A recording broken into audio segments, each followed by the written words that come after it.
Big Brother, mainstream media, government cover-ups. You want answers? Well, so does he.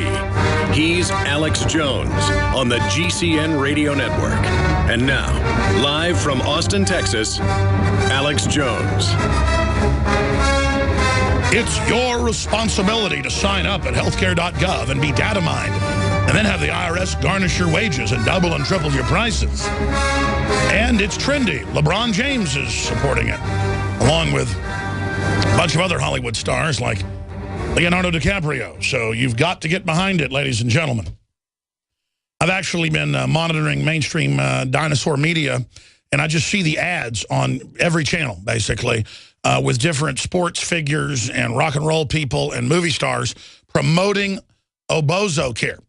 And so I'm going to be talking to some about that today. I saw one yesterday. We've got it right now. We're going to play it in a second. LeBron James, known as Baby Bron Bron, because he likes to cry constantly when he loses. Him and Boehner ought to hang out together and cry together constantly. The point is that he's out there saying, hey, get signed up. You know, it's your responsibility. And they've got all these things where these bossy mother types are telling their kids, you've got to get signed up. So now it's a bullying enslavement, and it's no longer free. In fact, it costs a lot more, and it doesn't cover pre-existing conditions. It's a giant screw job, but it doesn't matter. If you're with the crew, if you're really cool, you sign up for it. And here's LeBron James, who literally is a delusional person that thinks he's God because he can put a ball in a basket, sitting here lecturing everyone how they need to go sign up for the giant screw job that is Obamacare. Hi, I'm LeBron James. I know how important it is to take care of yourself, your friends, and your family. So sign up for death care. That's why I want to tell you about the health insurance marketplace at healthcare.gov. I want to tell you about death panels. You can go there to find an affordable health plan as part of the healthcare law. I'm LeBron James. The deadline to enroll is March 31st. Foreign banks rule the earth. Sign up now. They wrote it. You never know when you might take a hit. Get covered. Spread the word and get covered today. You never know when you might take a hit. Like when you go there and get your vaccine for your baby and it has a convulsion and never talks. Hey, your 18-month-old's running around talking, having a great time, saying ABC. Go get covered with shots. Your kid ain't ever going to talk again, and they're going to die of brain cancer at age 10. How's that sound? Get covered by the New World Order. Get murdered right now. Go get an abortion right now. Kill all the black babies right now. Get covered in blood from the New World Order. I'm LeBron James. This message brought to you by Satan. That would be a more honest piece there. So we're going to be playing that again today. And I think I'm going to record a real healthcare.gov commercial saying get covered.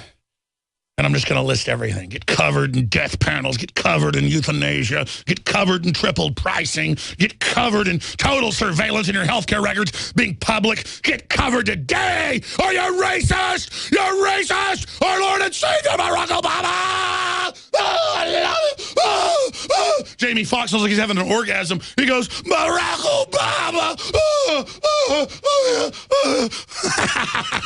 It's like whenever Judge Smales in Caddyshack, written by the great author of Ghostbusters as well, who just passed, whenever he pulls Billy out, the special putter, and he makes the putt.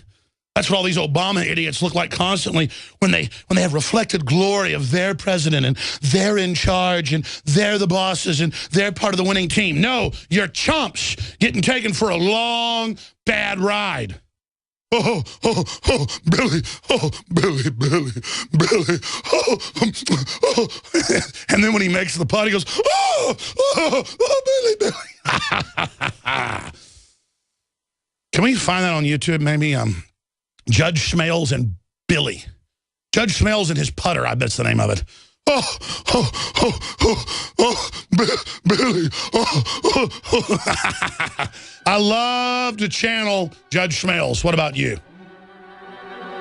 In fact, sometimes I call in my employees in meetings and conduct the entire meeting as Judge Smales. I said to the crew member, you haven't been drinking on the job, have you? Because the drinks I hear you've been having are not very good drinks at all, and that's an absolute crime. Gambling is illegal at Bushwood. Why does the United States... I was just talking about that in the last segment. All these Democrats literally keep jumping around like they're winning something because Obama is in charge and wrecking the country and screwing them with Obamacare and tax increases and payroll taxes on poor people. 7 taxes on the working class and poor. On record, 7 taxes. Breaking every promise, hiring more lobbyists, funding al-Qaeda publicly, Benghazi, the list goes on, trashing the dollar, and they worship him as the second coming of Christ, as Jamie Foxx says he's our Lord and Savior, and then literally starts acting like Judge Smells from Caddyshack, going, oh, Barack Obama. It goes on and on and on. I mean, how do you like everyone getting a payroll tax increase under Obamacare? How do you like everyone facing the prospect of losing their doctor and having the prices double, triple, or quadruple? Humana in Texas up 500 and something% on average. And then they sit there and go, well, our master plan is to actually wreck healthcare and bring in true socialism. They're not going to bring you true socialism, morons. True socialism never exists and never will. The elites convince you to give over your hard-earned work product and that they're going to redistribute it to you. And then you're so poor, surviving off the little dribble they give you back, that you end up believing that you're living in a good world when you're actually a domesticated animal in a cage being fed. And that's what this comes down to, ladies and gentlemen. All right, what are we going to get into today? First thing I started getting into was Obamacare, because I saw this LeBron James TV ad, and I've been seeing all these other movie stars and rock and roll people and sports figures out promoting it, that you need to go sign up right now. And in the case of LeBron James, I don't think he's very smart. In fact, I've heard him give interviews. He sounds extremely stupid. And whereas you've got other folks who early on were critical of Obama because they went under pressure, Charles Barkley, and are now supportive of him. Charles Barkley, of course, knows full well, and 3 years ago spoke out against Obamacare. And now he doesn't because he's basically sold out. It's very shameful. But anybody that's run businesses or anybody that has a high IQ or even a mid-level IQ knows that this is a total screw job. That's why I get mad at a Leonardo DiCaprio or a person like, there's a lot of other examples out there. Jamie Foxx, I've heard him do interviews. He's real smart. He still gets behind the Obama bandwagon because they want to be part of the, quote, winning team and screw everybody else. But I can't really get mad at LeBron James. He literally is a sucker idiot being conned into, quote, helping humanity by going out and pushing on young people who the White House admits is their main strategy because they aren't reading the bill and aren't reading the newspaper and don't know what's in the law. And so they want to get them signed up so they can be screwed by Obamacare. And they're going, oh, it's not too much. It's only $300 a month or so. Yeah, health care was about $100 a month for somebody under 30 before Obamacare passed. Now it's $200, $300, and it's projected to be $600 for the average person below 30 or so within 2 years. So you get ready to have $600 grabbed out of your bank account every month, one way or another. Because if you don't go get the health care and pay it, the IRS is going to say, well, you waived all your rights and came and signed up at Obamacare at healthcare.gov, and the 17,000 agents they hired 3 years ago are going to go suck the money out of your account. And we pointed that was going out and happening in the legislation. People said, that's a conspiracy theory. There's no plan for the IRS to take your wages or bank account or garnishment. Well, then last month, they put on the IRS website, irs.gov, really a private collection agency for the private Federal Reserve, but regardless, it has government powers. They came out and they said, oh, yeah, we're going to start jerking the money out of your account, and then we'll have penalties and interest on it, if you haven't paid it when we jerk your account. So it's not going to be $5,000 a year. It's going to be $10,000, $15,000, $20,000. We might wait 3-4 years and let the penalties and interest build up before we snatch your bank account. Then we'll do settlement deals with you. Isn't that a sweet thing for the poor? Well, our healthcare system was in trouble, so we had to do something. Yeah, it was in trouble because big banks took control of it in the last 50 years and started creating different scams to bilk the public, and now it's expanding to a mega level.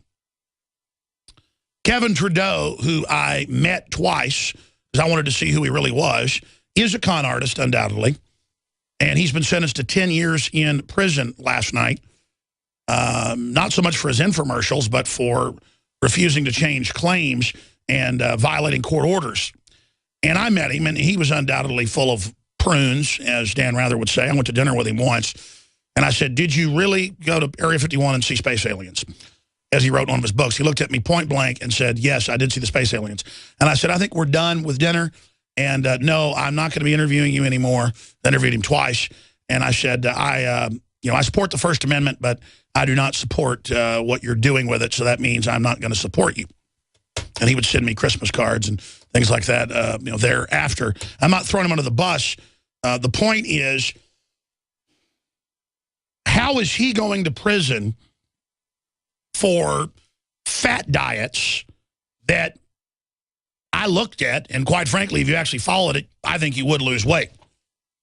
You know, he said natural cures they don't want you to know about. I don't know if they're cures, but certainly it's been proven that mass dosages of vitamin C, Linus Pauling won the Pulitzer, not the Pulitzer, the Nobel Prize for it, twice, but one of them was for that, finding it can really reduce cancer. I mean, you need to go to prison for 10 years for that? See, they can go put him in jail and make themselves look good, like in Scarface where he says, you need me to be the bad man. So you can point your finger and go, there's the bad man. When the truth is, it's the banks and the system that have been running it all for thousands of years, and you guys are the real criminals. But you need me to point your finger at and say, there's the bad man. And that is exactly what's going on here. Martha Stewart did nothing, and they put her in prison. Kevin Trudeau, because I didn't really know who Kevin Trudeau was. I'd seen his infomercials and thought they were pretty reasonable about, St. John's wort's good for depression. I've seen the mainline studies on that. Vitamin C is good for not getting cancer. Everybody knows that. But then I discovered over the years, after I had him on a couple of times, people sent me all the info. In this book, he says he met with aliens? Went and looked at it, really said that. Did you know over here, he mails out these letters saying, join this group, and we'll send you a bunch of, tips on how to join the Illuminati. And sure enough, I was like, whoa, this is incredible. But my point is, Kevin Trudeau compared to Obama and the globalist and Rahm Emanuel's brother that helped write the bill saying, oh, we want to direct health care on Fox. That is our plan. The insurance companies know that. And they want to be on the team in the future where they're going to administer the single payer where you've got to pay whatever they say. That's the opposite of socialism. That is foreign offshore corporations taxing us directly as the Supreme Court ruled on Obamacare. So it really gets stuck in my craw, a burr in my saddle, a grain of sand in my oyster, that the mass crime is going on, cancer, viruses, and the vaccines, forced medication with fluoride in the water, forced sterilizations at prisons, on record, LA Times, ongoing. All these huge crimes going on, Federal Reserve laundering hundreds of billions in drug money conservatively a year. It's on record. Nobody gets in trouble. But if you get caught with a pill of, say, ecstasy or something, which is really bad for you, I don't think you should take it. The point is, though, that's your own personal life. You're going to spend a year in prison probably. When the government is on record shipping in masses of the ecstasy out of Israel, you name it, every single day. They ship the opium in, all of it. And I'm tired of it. And it's the same thing with putting Kevin Trudeau in prison. Good, throw him in prison. But he's a precedent-setting case to go after other people for their free speech is very dangerous. But hey, let's put Obama and Hillary Clinton in prison first. And then way down the line, we can get to Kevin Trudeau. Who, by the way, I ought to make a movie about him. I mean, you talk about a BSer, man. Go to dinner with that guy. Went to dinner with him at the Four Seasons, him and his wife. Wearing this big old diamond ring, this suit, like a $5,000 suit. I'm sitting there in a T-shirt. And I mean, Just unbelievable levels of BS. But nothing compared to LeBron James rolling out a moron to sell enslavement and signing on to Obamacare. Here's that clip. Hi, I'm LeBron James. I know how important it is to take care of yourself, your friends, and your family. That's why death panels. That's why I want to tell you about the health insurance marketplace at healthcare.gov. Get signed up so the IRS can suck you dry. You can go there to find an affordable health plan as part of the healthcare law. Yes, it's very affordable. The deadline to enroll is March 31st. It's like the Patriot Act, it's patriotic. You never know when you might take a hit. The deadline. Spread the word and get covered today. By the way, it was all covered by Charity Care. It was all covered by the emergency room hospitals, most of which are, quote, charity hospitals and tax exempt and are supposed to do at least half their care for free. Regular hospitals are supposed to do between 10 and 30% free. That was taught in all medical schools until 20 years ago. They've gotten rid of the Hippocratic Oath, all of it. You've got this, they're getting rid of our health care, folks, and you're now finding that out. Oh, you don't get a knee surgery now, you get a cane. You don't get cataract surgery, you get a cane. That's what a manual says. You get a cane. You get a cane upside your head. All right, folks, we are back live. Coming up, Ron Paul, Crimea secedes, so what? Russia and Crimea Parliament signed Treaty of Accession. Crimea Prime Minister mocks Lord Obama, the Lord and Savior, according to Jamie Foxx, in faked Russian uniform on Twitter. Crowdhammer's take, Obama is being ridiculed by Russians. I'll tell you what I think about that. I don't agree with that. Putin says U.S. guided by the rule of the gun in foreign policy. Biden in Europe to reassure our allies over Russia's move in Ukraine. Obama says Putin is at his breaking point and says Putin must pull back on Crimea. Well, that's not happening. Markets are continuing to rally across the world on word that the sanctions are not too draconian. Yeah, because folks don't want a new Cold War and perhaps larger regional or even thermonuclear global Armageddon-level catastrophes. So I'm going to be getting to all that coming up in the next segment. Also, we're going to get into how all this ties together with Israel's defense chief says the U.S. is projecting weakness. That is not what's happening. And it's like a way to snipe at Obama to claim he's weak. They're not weak. They're incredibly evil, like a case of brain cancer, and are taking over the planet right now. As Obama is just a figurehead, he has to be brought down politically because he is the slogan, the idea of making tyranny and global empire trendy. So I'm going to break down what's really going on from my perspective, which I'm not trying to brag here. I'm just telling you my perspective is accurate on this. This is the globalist system. It's not my opinion on what's happening here. Up on Infowars.com, some of the other news. By the way, this already scrolled off Infowars.com from last night. So much of our best stuff goes up in the evening, and I never get to it. Will you guys print me? Because I didn't see it in the stacks. It's probably here. I probably missed it. I got here late today. Will you guys pull me the article about the professor that wants to arrest anyone that denies global warming and doesn't want to pay Al Gore money? DrudgeReport.com still has it up. I appreciate DrudgeReport.com carrying that. I'd like to carry that here on my own show. I'd like to cover that coming up as well. It's in my stack. I missed that stack. All right, well, I'll find it. The point is, we're going to be getting to that too. ATF agent says raiding gun store was fun. That's up on Infowars.com. Very disgusting article we're going to be covering. Again, we're going to get into what's also happening with what will happen when the big one hits California. I've got to cover that earthquake article by Michael Snyder that's excellent. And a lot more is up on Infowars.com. We're also going to get to this report out of the WashingtonPost.com. I've told you this for a long time because it was in the Telecommunications Act of '96. Again, I'm not imagining this and then just being right over and over again. I'd love to be psychic, but we're all intuitive and have a sixth sense to a certain degree, but not to this level. NSA surveillance program reaches into the past to retrieve and replay phone calls, and then buried in the article, the headline should be, NSA records every phone call and saves them forever. That's why I like DrudgeReport.com, because in the article in the Washington Post, they admit that later in the article. That should be the headline. What did Drudge headline it? NSA recorded every single call in the country. You understand? That's how they operate. And it's not just a giant screw job. And it's not just used for political and economic control by select interest unfairly. And the ultimate form of discrimination. It also cost, they estimate, $100 billion a year. And then you've got the defense budget at $600+ billion and supplemental $400. I mean, it's like $1 trillion+.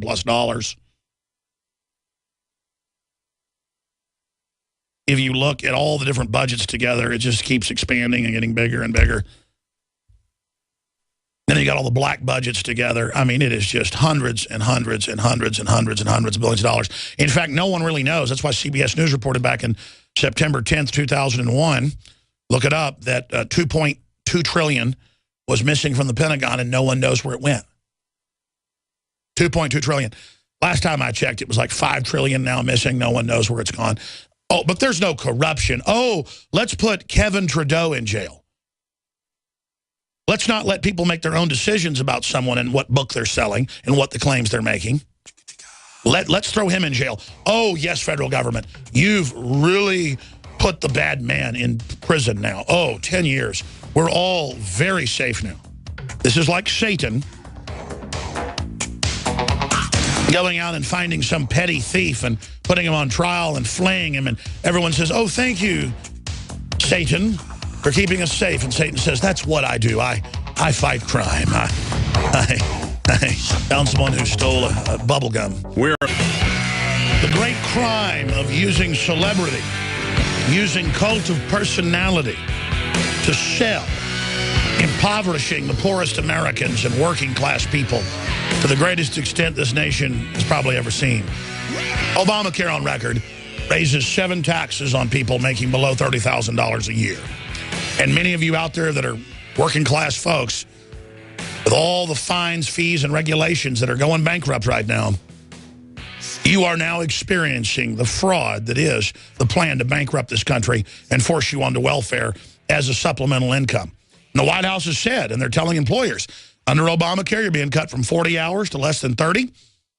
Under Obamacare, you're still not exempt. You've got to pay for it all. You've got to get off that older plan that was affordable. Suddenly it's unaffordable. That's okay. Go on Medicare. Go on Medicaid. That's okay. Here are government-issued guidelines that the Department of Health and Human Services is putting out in the last 3 years, telling you how to go get on food stamps and get your card, your government card.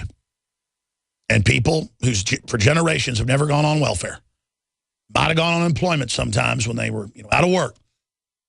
Factories are shut down. The other jobs are disappearing. The service jobs being undercut, being replaced by foreign workers. And so you go in and you get your welfare card. And then they go, psychological evaluation comes with this. Go to our government psychologist. We say you're mentally ill. Go on these drugs. We're taking your welfare. Now we're going to take your guns. Now we're going to take your kids. This is the domestication process. This is slavery. This is how they militarily, through economics, in a economic war of sanctions against the American people, that's all this is economic siege, bring this country down. And they've said the only hope they've got to get Obamacare through is to have all the movie stars and Hollywood people and sports icons like LeBron James, who just broke the 60 baskets in a game record. Oh, my gosh, it's so incredible. It's so amazing. We better go sign up, even though it's just so the IRS can track us and rob our bank account. I'm going to do it because LeBron said so. And look, Obama smiles at him. And it's okay if they stick a knife in your stomach. It's okay because they're smiling, and it's about winning. And they're targeting black folks. Hey, the president's black, LeBron's black, got a lot of pride in these folks. Get on the site and sign up. Come on. We're going to build more abortion clinics and get state funding for that as well. We're going to kill all the black people. It's so liberal. Doesn't matter because LeBron's got a nice smile. And the media says that it's all that matters. And so we've got to do what LeBron says. Jamie Foxx said it. He's our Lord and Savior. Maybe we should find that clip again. He's our Lord and Savior, Barack Obama. Doesn't matter He works for foreign banks. Doesn't matter the country's being totally destroyed. Doesn't matter we're being completely shut down.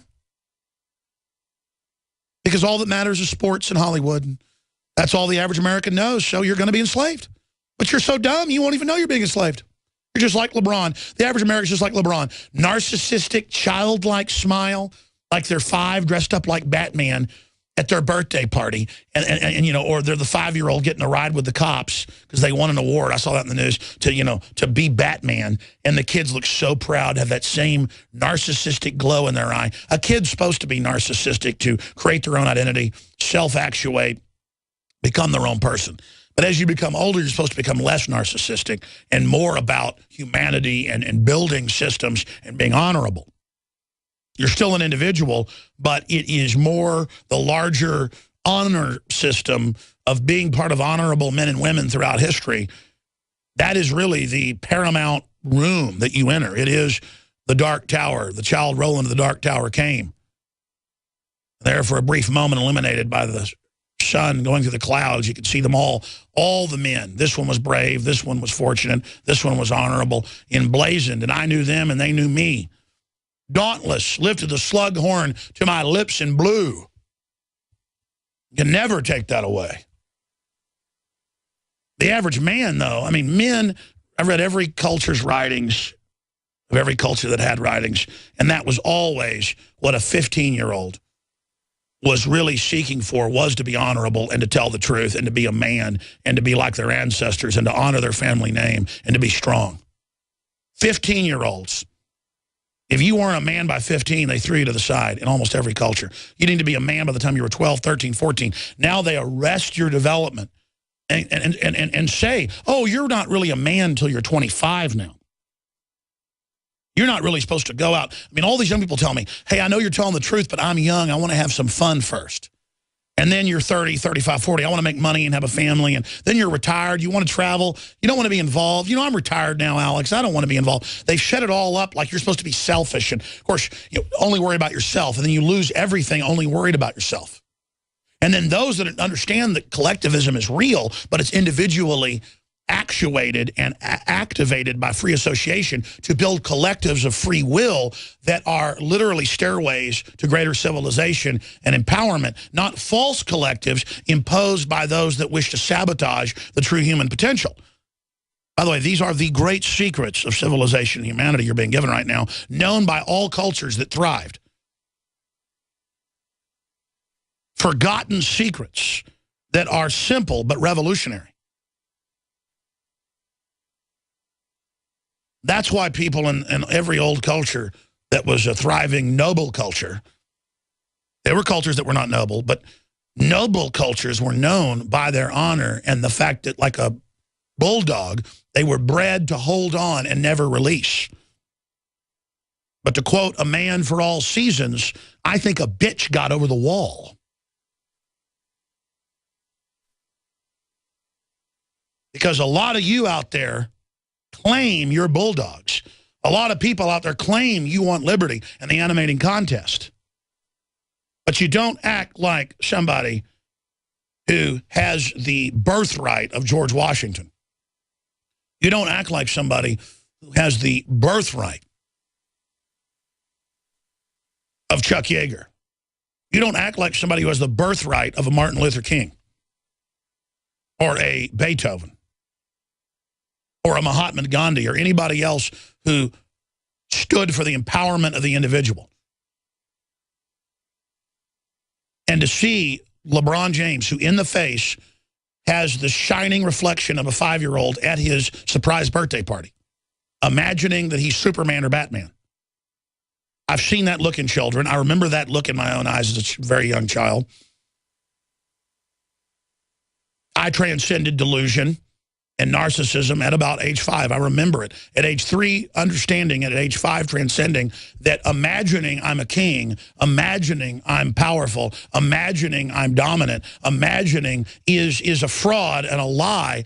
And I could see it in other children and literally set back with the wisdom of an old man because of my genetics and my instincts that all of you have as well. But accessing those, I knew things that old men knew when I was a boy.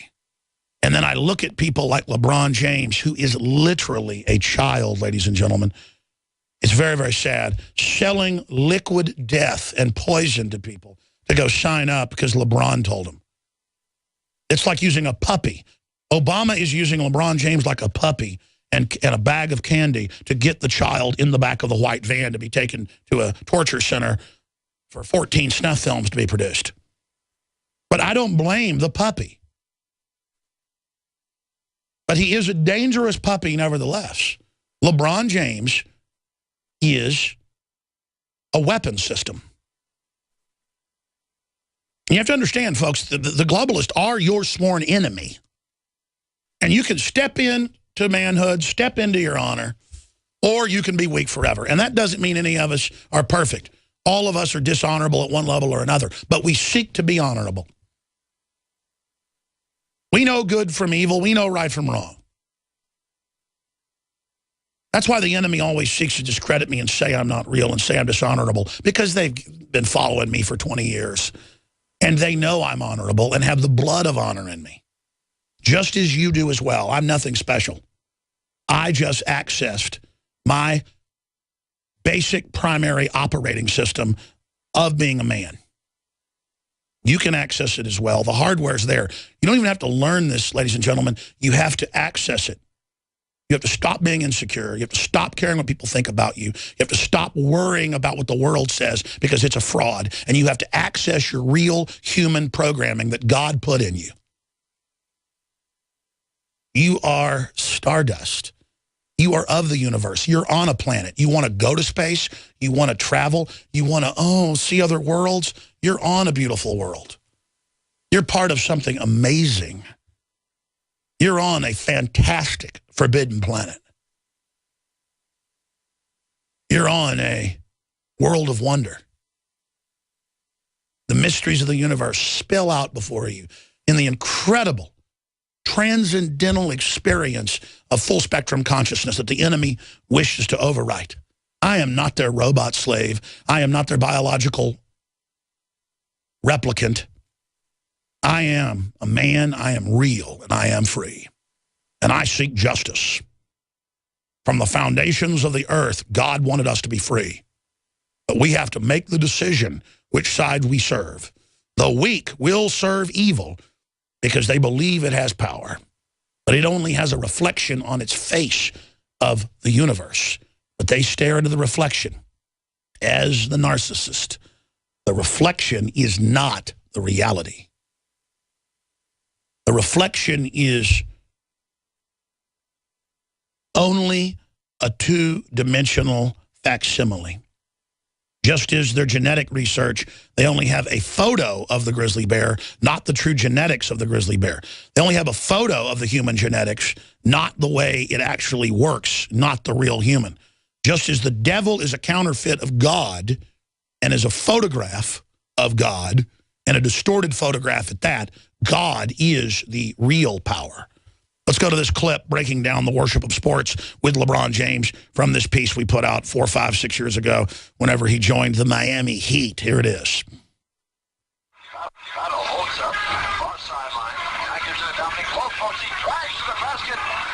Societies don't change. Whether it was the Roman Empire or Nazi Germany, the population is obsessed with sports and petty celebrities.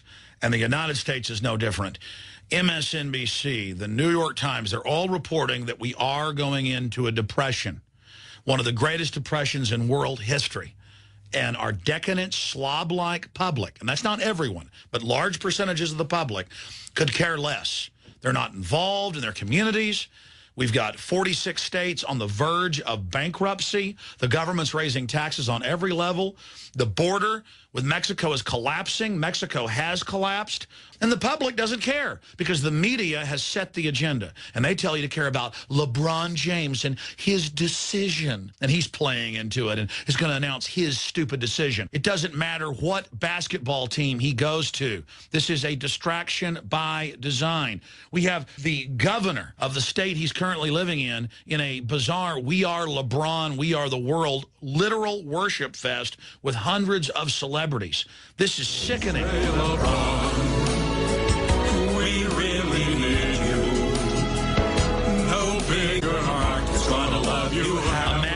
Ohio governor begging and pleading on television and serenading LeBron James with hundreds of other celebrities when Ohio is one of the states slated to go completely bankrupt.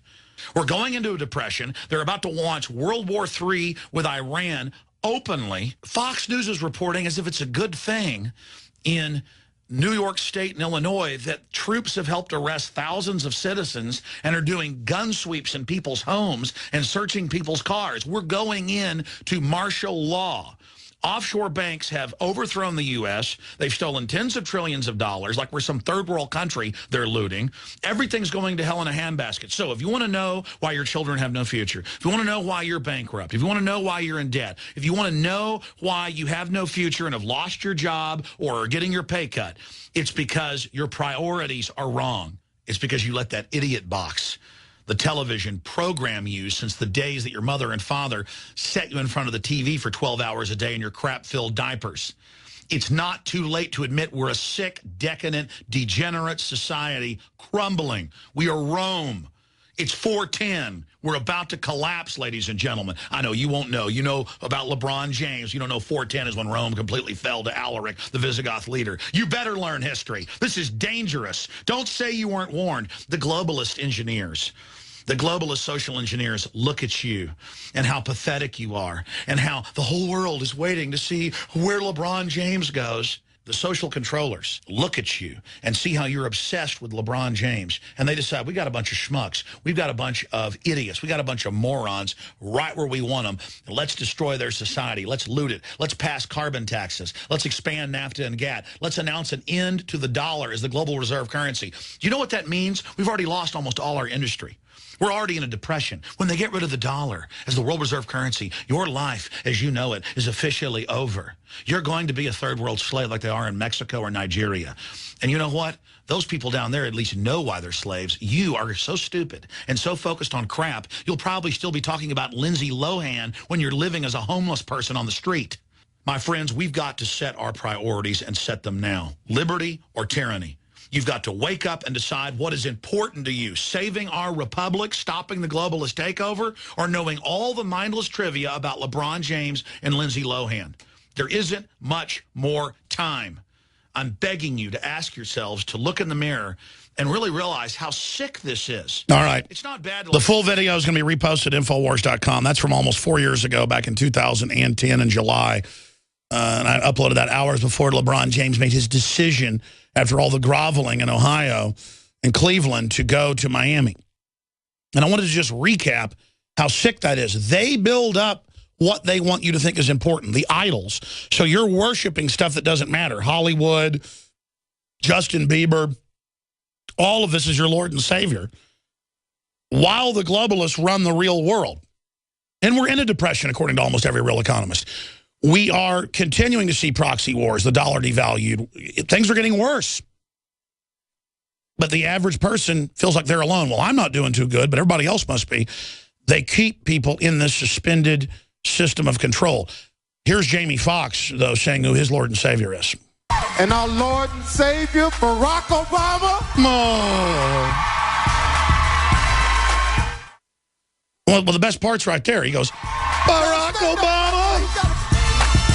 Yeah, I mean, that's the best part. He says, Barack Obama, and everybody goes, they cheer, and he goes, let me say that name again. Barack Obama. And he's, I mean, pathetic. I mean, Obama is literally there to abort every black person he can. Mission number one. They're like, yes, kill us, murder us. Here's what I'm going to do. I'm going to break down, is Obama weak? Are the globalists weak when it comes to Ukraine? I'm going to give you the rest of the story starting in the next hour. I'm going to get into a bunch of other important news that I haven't even covered yet. Like professor calls for climate change deniers to be imprisoned. TSA, again, policing on the streets of America. That is expanding. And now Biden is escalating things, saying Russia is alone, naked in front of the entire world because they've got trendy Obama, the secret weapon. Everything's okay. Even if they cause nuclear war, it's okay because it's trendy. I mean, Obama's black. Come on. Just wave a magic wand. Everything's fine. Al Gore is trendy. Pay him carbon taxes. He said so. He's trying to save the earth. Pay him money. I mean, come on. They're admitted known con artist criminals. Doesn't matter. Do what they say. They wear suits and have red carpets and boss you around. So that's all coming up with a ton of other news. Like ATF agent says raiding gun store was fun. We have video, audio of all of this coming up. I know we had this last night. Do we have it queued up where Professor calls for climate change deniers to be imprisoned? I want to get that audio as well. That's all coming up in the next hour, and your phone calls. I'll give the number out as well. And then we have Harry Dent, who's just a top analyst and founder of Dent Research. He's going to come on and talk about the economy and a whole bunch of other issues. In fact, where's his email? I had an email here with the topics he wanted to get into.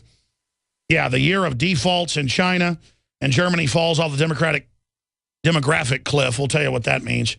We're falling off the demographic cliff as well, starting next 2 years or so. I'm going to break down what that means, why they're getting ready to save the pension funds by nationalizing them. And that's all been announced, by the way.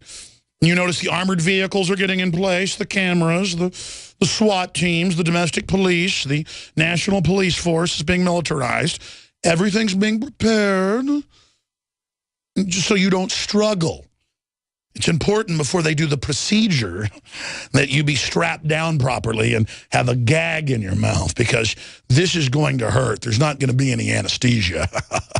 I will assure you. We're trying to stop all that, but we're extremists. You know those type of people. Now, continuing, ladies and gentlemen, this hour is brought to you by mypatriotsupply.com/Alex. And at mypatriotsupply.com/Alex, you'll find all the specials, great customer service, the best storable foods company out there, non-GMO, organic, mypatriotsupply.com/Alex, or find the phone number right there on their site, 866-229-0927. Now, also, we have the Super Male Vitality. That is the most 8 powerful organic concentrated herbs we could find that are reportedly safe and effective and GRAS certified, as they call it. And it just absolutely is supercharging people, blocking the estrogen mimickers, doing so much. That sold out. But more is in the truck from the organic laboratory on its way here now. So it's basically not even sold out. Technically it is. You can order that, and it supports the broadcast at InfoWarsLife.com. Just try a bottle, see what it does for you, and I believe you will be hooked, as they say. The fluoride shield has the nascent iodine and 5 other compounds to detox heavy metals, you name it, not just fluoride. And, of course, the all-time king bestseller, Survival Shield Nascent Iodine. Palatable, check with your doctor, but I give it to my children. It's not like the regular iodine that tastes like rocket fuel from the Planet X. It's special. It's true nascent iodine. Nobody else has got it. InfoWarsLife.com or call toll-free 888-253-3139. And your purchase, your free will, free association, funds this operation viciously attacking tyrants with absolute savage, barbarian abandon. So mid-air refuel us, InfoWarsLife.com. Thank you for arming us with the money. I'm going to give the phone number out in the next segment. Then I'm going to cover the latest on the Ukraine, the economy. ATF agent says raiding gun store was, quote, fun. And professor calls for climate change deniers to be imprisoned. That's all coming up. But I had some other news I wanted to get to. And I know it's my fault, guys. I'm always losing everything. Will you guys give me another video list, audio list? Because I had that whole rundown in here, and now I can't find it as usual. There's like an explosion of stuff in here. I got a bunch of other stuff I want to get to coming up. We got Jakari Jackson's special report on Feinstein spying I want to get to. Leanne McAdoo has Dancing with the Diversions. That's an excellent report. And we've also got, again, KTLA, Patrick's Day earthquake coverage. We're going to get to the Ayers Armory raid that the ATF says is, quote, fun, and more. So that is some of what's coming up. And then it's not Harvey Dent joining us. It's the economist who's going to be joining us. Get ready for the Dow at 6,000 by 2016, says top pro CNBC. And that, of course, who they're quoting is Dent.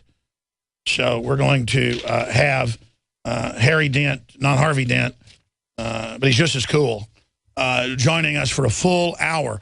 So we'll talk with him, or I'll talk over him for 30 minutes, and then we'll have some of your phone calls. If the crew makes me get give the number out and take them. So that's why I've joked around that I tend to lollygag in getting to your phone calls, but we're getting a little bit better in a glacier-like movement way, but over time, things do move. So that is going to be coming up as well on this edition of the worldwide transmission. And again, we are here Monday through Friday from 11 a.m. to 2 p.m. Central Standard Time. And then we come back with InfoWars Nightly News at 7 o'clock Central. I was going crazy here. I need to hit refresh on InfoWars.com because it was saying the Monday edition. I was like, there's no way it's Monday. Everybody knows because Obama said so that it's Tuesday.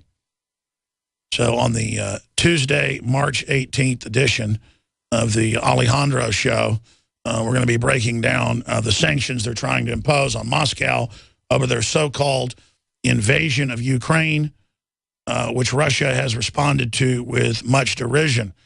We're also examining which foreign power may step up to technically manage the internet after the U.S. effectively gives up control. And that is what I want to get into because there's all this news about, China and Russia will have control of the internet and all this.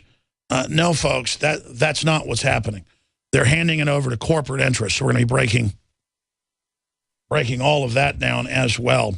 So that is what is coming up here on the worldwide broadcast today. And I have another sickening report here. Mental health hospitalizations increase in children. Nearly 10% of children are hospitalized for mental health diagnosis, but minority children are frequently overlooked. They're very lucky, aren't they? That's because they don't, on average, I guess, have more money to suck out of mommy and daddy.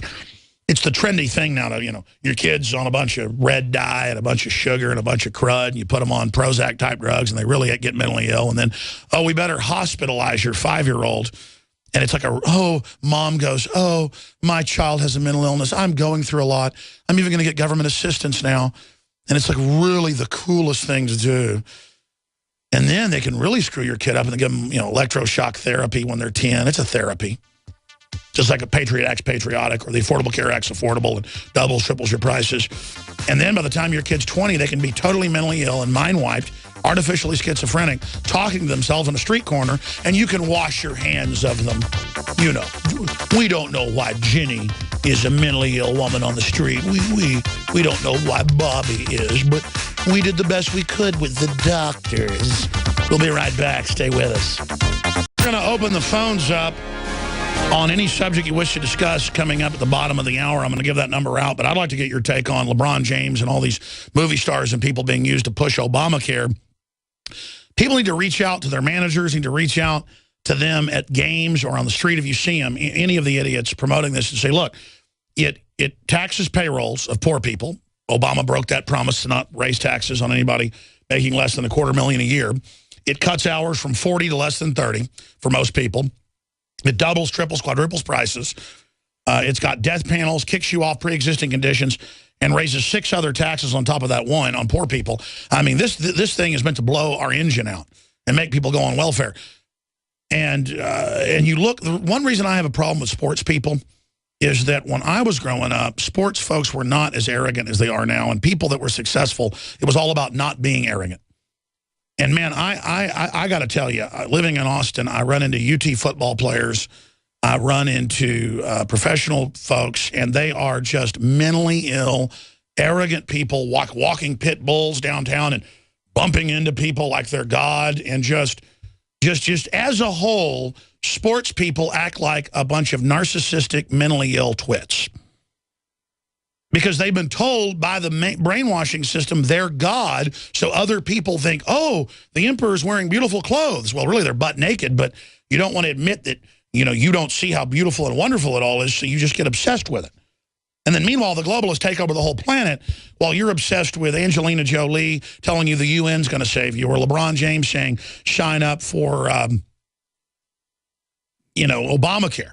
And they've got all these yellow ribbon programs. Want to give money for breast cancer. Want to give money for this. Want to jog in a, 10K for breast cancer. Hey, I'll give money to a program discovering why breast cancer is up multi-thousand percentage points and why the U.S. and Europe lead it worldwide. I will give money to find out why infertility's exploding. Again, it'd be like if suddenly where I live in Austin, Texas, we broadcast worldwide, or let's say you live in Dallas or London or New York or wherever. If 100 people were getting shot, last time I checked, something like 100 people are dying in all of New York with 10, 20 million people, whatever it is, every week or two from breast cancer. If every week or so, 100 people were being shot dead randomly in the greater New York City area. What is it, like 10 million in Manhattan? You count all the other boroughs, it's like 20 million or something. That would be big news. And it wouldn't be, we're trying to find a cure to the 44 Magnum that is being fired into people's heads in Brooklyn and in Manhattan and in Harlem and in Queens. It would be, who is shooting the people? Wouldn't be, let's find a cure to serious gunshot trauma to the head.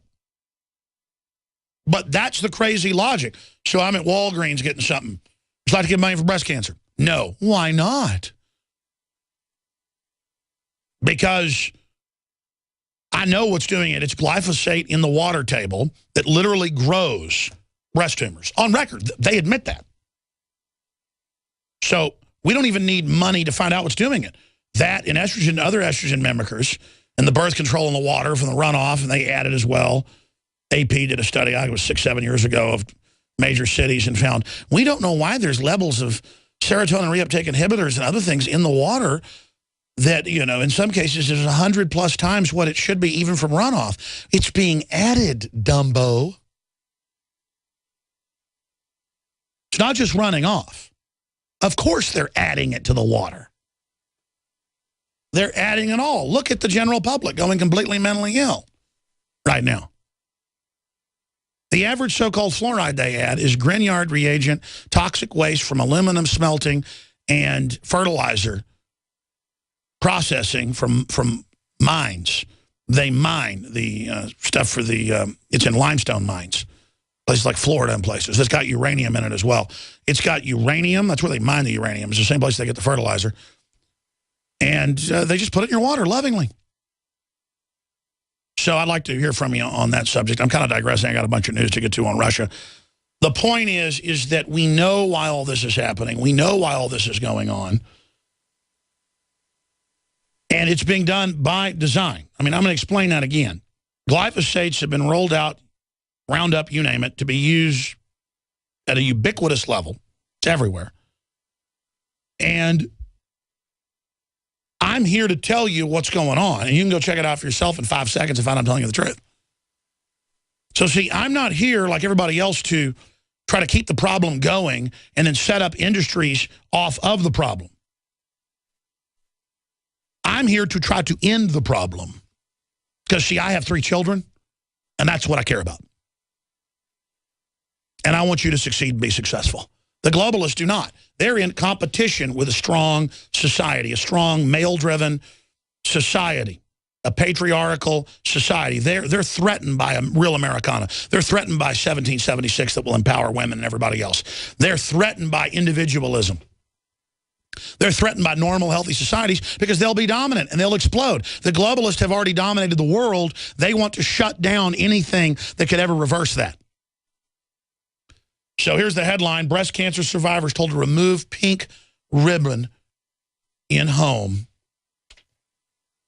16-year-old Linda Karp, breast cancer, beat breast cancer. 16-year-old, or 16 years ago, excuse me. And she has been doing her part to keep the disease in the public eye.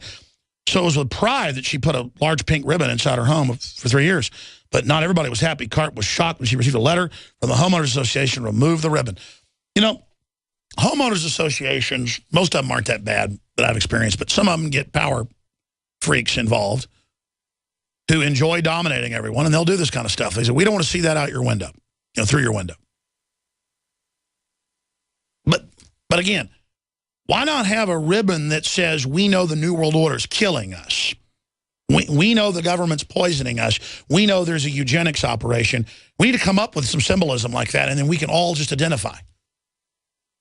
Maybe an upside-down flag that in the white stripes has little messages that says there is a program to poison the population. There is a program to impoverish the population. There is a program to destroy the family. There is a program to bring in world government, and it's run by the large central banks like the Federal Reserve here in the United States. And until we identify that enemy, we have no future. America and the world is occupied by the New World Order. They are the enemy. Discover the enemy or perish. And you stick the upside-down flag on everything. And people go up and read what's in the messages. And then others can add what they think the problem is in the emergency message. And then that can spread. There. If you go out and do it, it'll be a great victory against the enemy. Will it bring them down? No. But the act of resistance and truth will.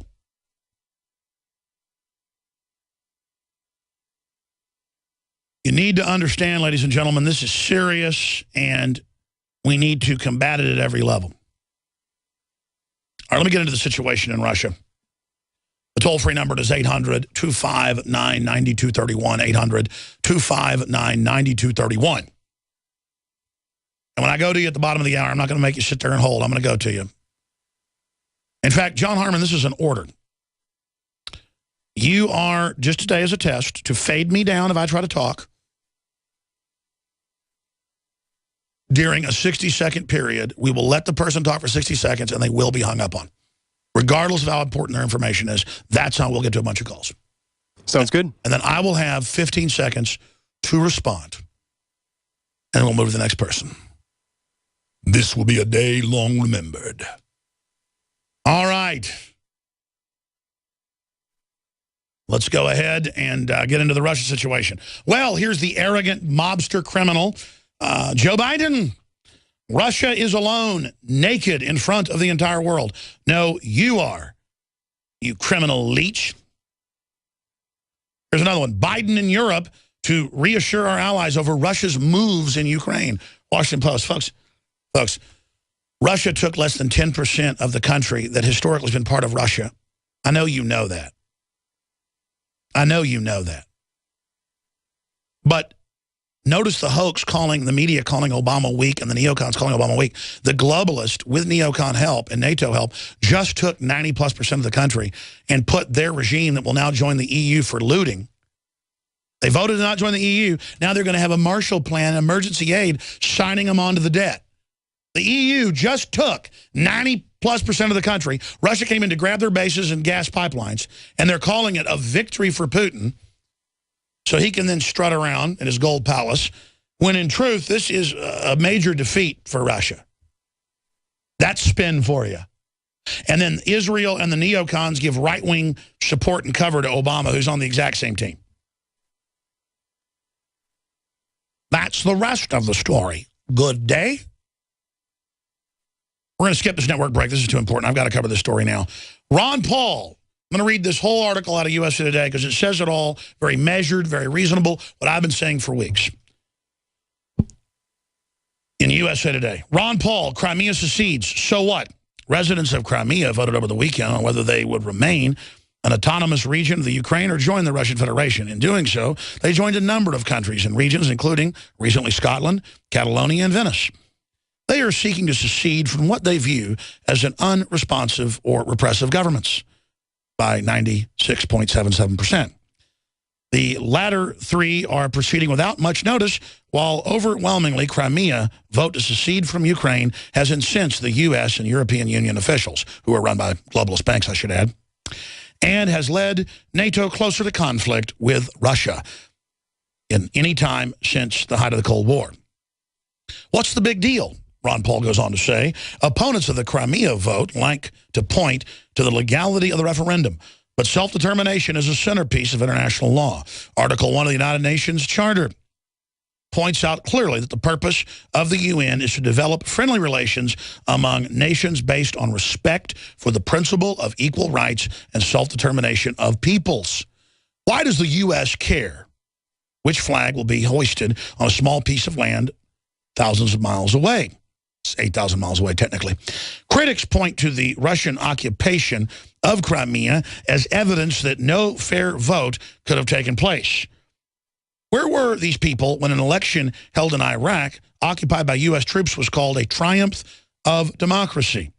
Perhaps the U.S. officials who supported the unconstitutional overthrow of Ukraine's government should refocus their energies on learning our own constitution, which does not allow the government to overthrow governments overseas or spend $1 billion to bail out Ukraine and its international creditors. Though the Obama administration applied some minimal sanctions on selected Russian and Crimean individuals, neither the U.S. nor the EU can afford significant sanctions against Russia. Global trade provides too much economic benefit to both sides. Indeed, Paul continued to write, international markets rallied on news that the sanctions would be thus far minimal. They understand that trade and economic engagement are the surest roads to peace and prosperity. Let's hope governments will follow their lead. From the Ron Paul Institute, stories also at Infowars.com. We carry all the Ron Paul Institute information, or most of it. Now, how do you spin that? We cannot believe how weak Obama is. He only backed taking over 90+% of the country and seizing it and firebombing the police stations and shooting people and overthrowing an elected government. And, I mean, how dare Obama be weak on Syria over the last 3 years, blowing up hundreds and hundreds of churches every month, murdering Christians and others en masse, funding al-Qaeda 200,000 strong to attack the country, and now we want an Air Force bombardment and total invasion of a country that did nothing. I mean, how weak of Obama. Give him 9 more peace prizes. I mean, how weak of him signing the Obamacare Act, written by Ezekiel Emanuel and the Republican Party and Democratic Party with the offshore megabanks. How dare him do that? How dare him, double and triple the prices for the foreign banks? How dare him build more abortion clinics in the black neighborhoods the New World Order wants to kill? How dare him try to disarm the American people when the big banks are the ones financing that? How dare him invade 6 different African countries in the last 7 years? Or 6 years or whatever it is. How dare him use al-Qaeda to bring down Libya? How dare him just absolutely sign on to $1 billion in aid that'll be used for the military? How dare him back NATO, arming Ukrainian troops, massing in Ukraine right now, in Ukraine, refusing to leave, saying, quote, they will battle the Russians for it. How dare him? He is weak, ladies and gentlemen. He's just totally bringing down the U.S., raping everybody of their finances, turning us over to the New World Order, and then they've got all these people running around, jumping up and down, saying he's weak. And then it's like some kind of, we're scoring when Krauthammer, who's good on a lot of subjects, comes out and says, yeah, Obama looks real weak. Dick Cheney says, he's real weak. Man, Putin's really showing us right now. I mean, we just grabbed 90+% of a country full of oil and pipelines and grain, and we're going to suck it dry right now. I mean, I tell you, Hitler got half of Poland. We would have got 90%. That's how you game people. That's how you take over right there. And the public buys it.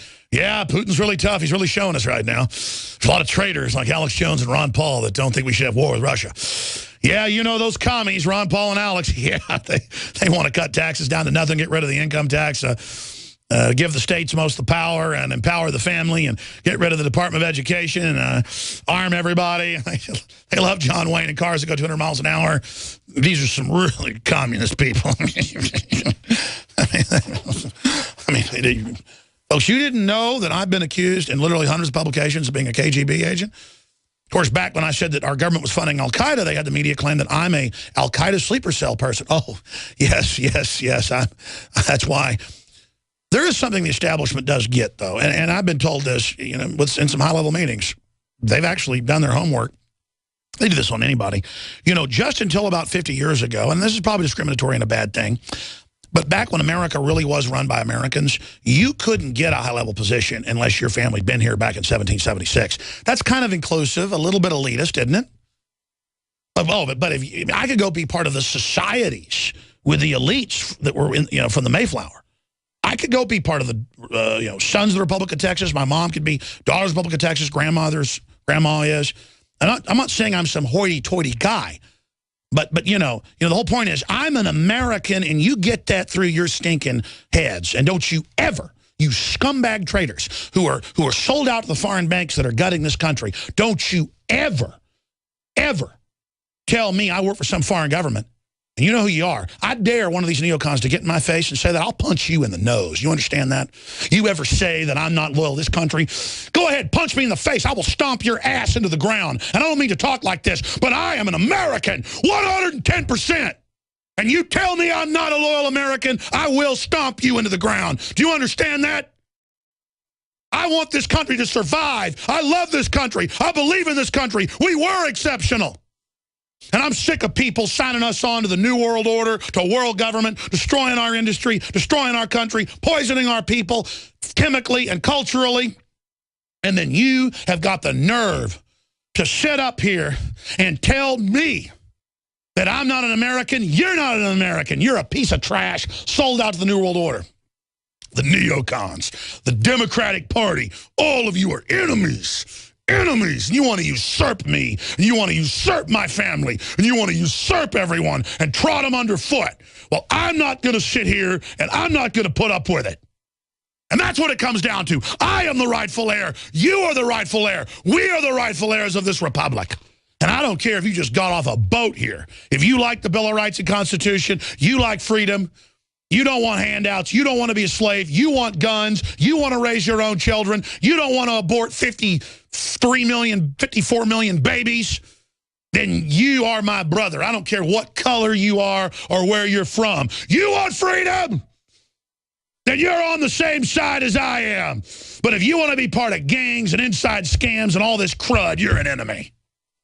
But I do see the Russians surrounded, and I do see them being bullied and pushed around, and I see a sovereign country, just like America, under New World Order attack. And I do have solidarity with the Russians at that level, because they're being attacked by the same pack of wolves that already pulled us down and is eating our guts right now. And they're trying to pull Russia down right now. They had Russia down for 70-plus years, absolutely murdering those people by the tens of millions. And now they want to do that here. You absolutely better believe I'm on fire to not see Russia overrun by the New World Order and destroyed. Russia's trying to rebuild itself economically. As Ron Paul said at the end of his article, he says, instead, international markets rallied on news that the sanctions would be thus far minimal. They understand that trade and economic engagement are the surest roads to peace and prosperity. Let's hope governments will follow their lead. I want to compete on ideas and products. And if we beat the Russians in competition, great. You want to have competitions and see American companies in America win contracts? That's great. Then Russians will buy our products and vice versa. I don't want to be successful in the old, ancient, barbarian, fraudulent, imperial way of just making people slaves. I want to be successful by true competition and true free will, and that's what I stand for. And that's what will build our civilization and give us a future. We have been overrun by the most dishonorable, anti-liberty, anti-human gangs the world could ever imagine, and we are in deep, deep bondage, and we are losing our genetics. They are wrecking human genetics at many levels in an irreversible way. That's on record. We are being vandalized. We are being attacked. The globalists are the ultimate criminals to dare attack the virtuous. That's where I stand. And excuse me for saying I'll kick people's butt. It's just a certain point, you know, I dare one of these media people, one of these guys come up and tell me I'm a KGB agent. Go ahead. If I am, come punch me in the nose. I'm going to stomp your head in the ground. I'll show you who the American is, punk. We are taking your phone calls. 1-800-259-9231.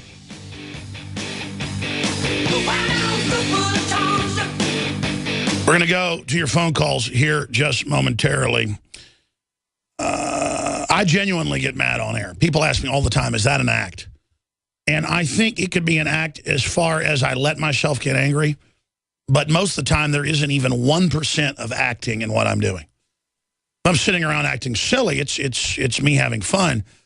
But I was telling the story about the Dallas cops being ordered to not let us demonstrate peacefully on a sidewalk, and how I blew up at them and got mad at them, and how I probably shouldn't have gotten that mad, but they were robbing us of our birthright, and I started getting mad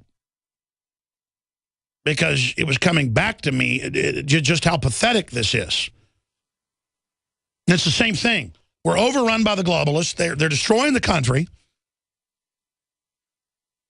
And they're bringing us into something really horrible. It's not like we're being conquered by, you know, the Greeks or something, and we're some, you know, group living in squalor and our life's about to get better 2,500 years ago or whatever. We're being conquered by the eugenicist New World Order, who absolutely plan to kill us. James Bond, do you expect me to talk, Goldfinger? No, Mr. Bond, I expect you to die. There's no quarter, there's no games, there's no... And that's what's so frustrating about all this, is that I really know I'm telling the truth. I really know what the stakes are. And it's a Twilight Zone episode. It should be a no-brainer to get out of this, folks. We just have to admit how much trouble we're in. I mean, I read these quotes here where Obama is, you know, saying, okay, pull out of Crimea, or that's it. They're still saying that. That's in The Hill. Obama says Putin at breaking point. Got another one here out of, trying to find it, out of Bloomberg, where he says, all right, I'm giving you another ultimatum. Here it is. Obama says Putin must pull back on Crimea annexation. I mean, it's not happening. Romney calls it the price of failed leadership because he brought up Ukraine, and Obama said that, you know, that wasn't going to be an issue. Well, I mean, they all knew that they were planning back in '97 under Brzezinski to launch an attack to take over most of the country. They predicted the Russians would grab Crimea. That's the default position, to grab something that's already been part of Russia. So again, they did act on Crimea. They grabbed 90+% of the country of Ukraine. And that's Romney and them giving Obama right cover. Remember, Romney helped write Obamacare and got it passed in Massachusetts. The same screw job model. That's why we're in so much trouble. That's why we've got to take over the Republican Party and the Democratic Party. And that could happen if people started realizing just how evil these two parties are. People say, well, just create a new party. They've already rigged everything. You want to take these parties over. And believe me, it can be done with our ideas, because our ideas are so much more popular than what the globalists are selling and pushing. Now, finally, this transmission is listener-supported. And we have come out with a fourth product at InfoWarsLife.com. I guess a fifth if you count the great organic coffee from southern Mexico. That's my favorite blend, personally, that we've put out. Directly buying it from the Chiapas farmers. They're in the high mountains, volcanic soil. The Wake Up America, we got 2 different blends, and all your purchases support the broadcast. We now have what I dubbed the Silver Bullet. And to put it to you this way, we could have got colloidal silver a million places and private labeled it. It took us about 8 months to finally get this. We got a limited amount. More is going to be coming in, but it is selling out very, very quickly. Silver Bullet is the strongest colloidal silver and one of the smallest nano-sized particles, and that's what they say you want's really small. And the place made us the biggest batch they've ever produced. And they said that, well, they sent us the test. It is Silver Bullet. Consult your physician before you use it. I wish I would have had something this strong back when I had strep throat a few weeks ago and didn't know it. I was taking silver, and it did finally knock it out. But it was extremely painful. This stuff is strong. But I'm going to tell you, again, consult your physician, because if you use too much silver, there's side effects. You'd have to drink, you know, a lot of it. You know, they say some people go crazy and drink hundreds of bottles a year of it, and their skin turns blue. You will literally turn into a gamelon. You know, Star Blazers, the animated cartoon from the 80s, where the gamelons are blue-skinned humanoids. I mean, you will turn blue. So I'm going to throw that out there to everybody. But it is an amazing antibiotic, topically, you name it. It's Silver Bullet. In fact, will somebody bring me some Silver Bullet in? I've got one of our new products coming out. I'm not going to announce it right here in my hand. But will somebody run me over some Silver Bullet? I had some silver bullet and took it home in here yesterday. Let me take my survival shield right now. Keeps me going. But anyways, all those purchases at InfoWarsLife.com make the broadcast possible. And you have my pledge. We will have the highest levels of testing. We will have the highest levels of quality. We will bring you the very best we can get in an industry-wide deep research, whether it's a super male vitality, the fluoride shield, the survival shield, the silver bullet. It's all available at InfoWarsLife.com, along with all the Molon Labe T-shirts and the rest of it. By the way, that Molon Labe design I came up with is now getting grabbed everywhere and being circulated. It's extremely popular. I knew that shirt would be our best seller ever. And well, we've got those available as well. Okay, here's Silver Bullet. We have it in multiple different sizes, but it's in a big 2-ounce bottle. And ladies and gentlemen, it is powerful. And again, you can see it right there. You notice it's not clear, folks. It's gold.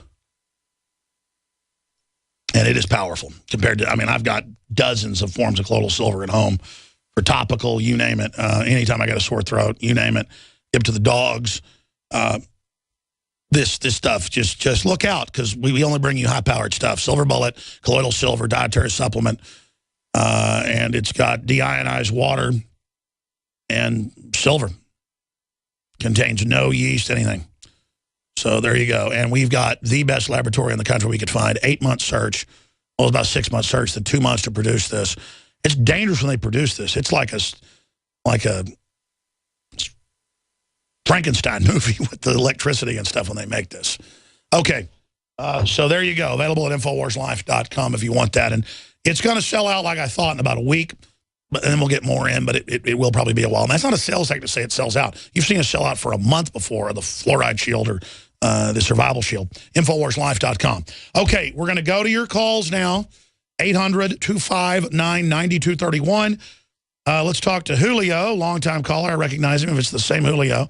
He's not even reporting for us in Illinois. What's your take on all this? 60 seconds. It is the same Julio. Alex football as well. We're going through some crazy times, my friend, and you just spoke about how dangerous both of these parties are. I mean, we are really dealing with a bunch of psychopaths, a bunch of narcissists, sociopaths.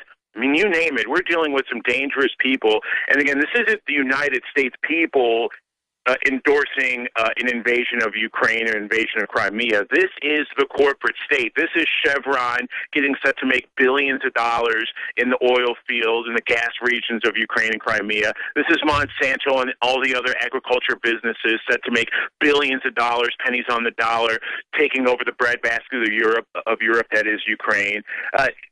We are really dealing with some crazy people. John McCain this morning is at a town hall in Arizona trying to sell his constituents on just how dangerous Vladimir Putin is and how we need to invade the Ukraine. That's right. Time's up. You're absolutely right. They're calling for military action against the Russians. And again, John Corzine made 40-to-1 bets with other people's money, and he used to head up Goldman Sachs that basically runs the U.S. And that shows an example of these people. And he got away with it. Let's go to the next caller. Thank you, Julio. Giving each caller 1 minute. Let's talk to Ironhead in Washington. Go ahead, Ironhead. Hey there, Pumpkinhead. Pumpkinhead and Ironhead. Front row seats on the boxcars on the way to the re-education centers, right? Watching in-game reruns. Okay, I'm going to talk fast. I'm going to give you a triune aphorism to how the capstone is being laid. I'll state the premise that there is no individual countries anymore. They're all laid in at the top level. And it goes to 3 things that I came into contact with. Number one, I met an individual about 10 years ago who was not only close personal friends with Larry McDonald, he was also supposed to be on that airplane that was blown out of the sky, Flight 007. Off air, I'll give you his name. It would be a great segue into a Larry McDonald crossfire interview that Rukeyser and Pat Buchanan laid. Number 2, that's proof that Russia, that plane, took over that plane. It was definitely as a control measure by the oligarchic control structure at the top level. Number 2, back in... I'm going to put you on hold. You can give us your info if you want. We can't get to everybody if I don't give you just a minute. Larry McDonald was a Democrat, was the head of the John Birch Society, basically, was a patriot, was smart, good-looking. He was going to end up being president. They brought him down. They killed him, and it's been proven. You're absolutely right. They were scared of him. Flight 007, look it up, folks, just like the Malaysia flight. Let's talk to Nick in California. You're on the air. Suppressing my butterflies, the metaphor. Hey, you're a little bit distorted. I couldn't understand that. Go ahead. Okay. Since the federal government shut down, every single engine plane bugging me disappeared. When Obama signed the debt ceiling measuring law, they're right back, but there's little through. But when he signs that thing, the takeover is the financing is still there, and that's where Crimea River goes in.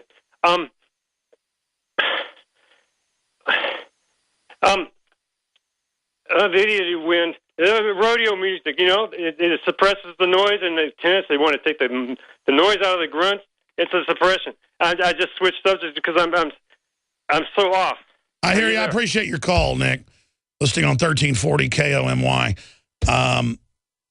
Appreciate it. We don't screen your calls, folks, so welcome to the show. Let's talk to Robert in Arkansas. You're on the air. Go ahead. Hi, Alex. Long-time listener and second-time caller.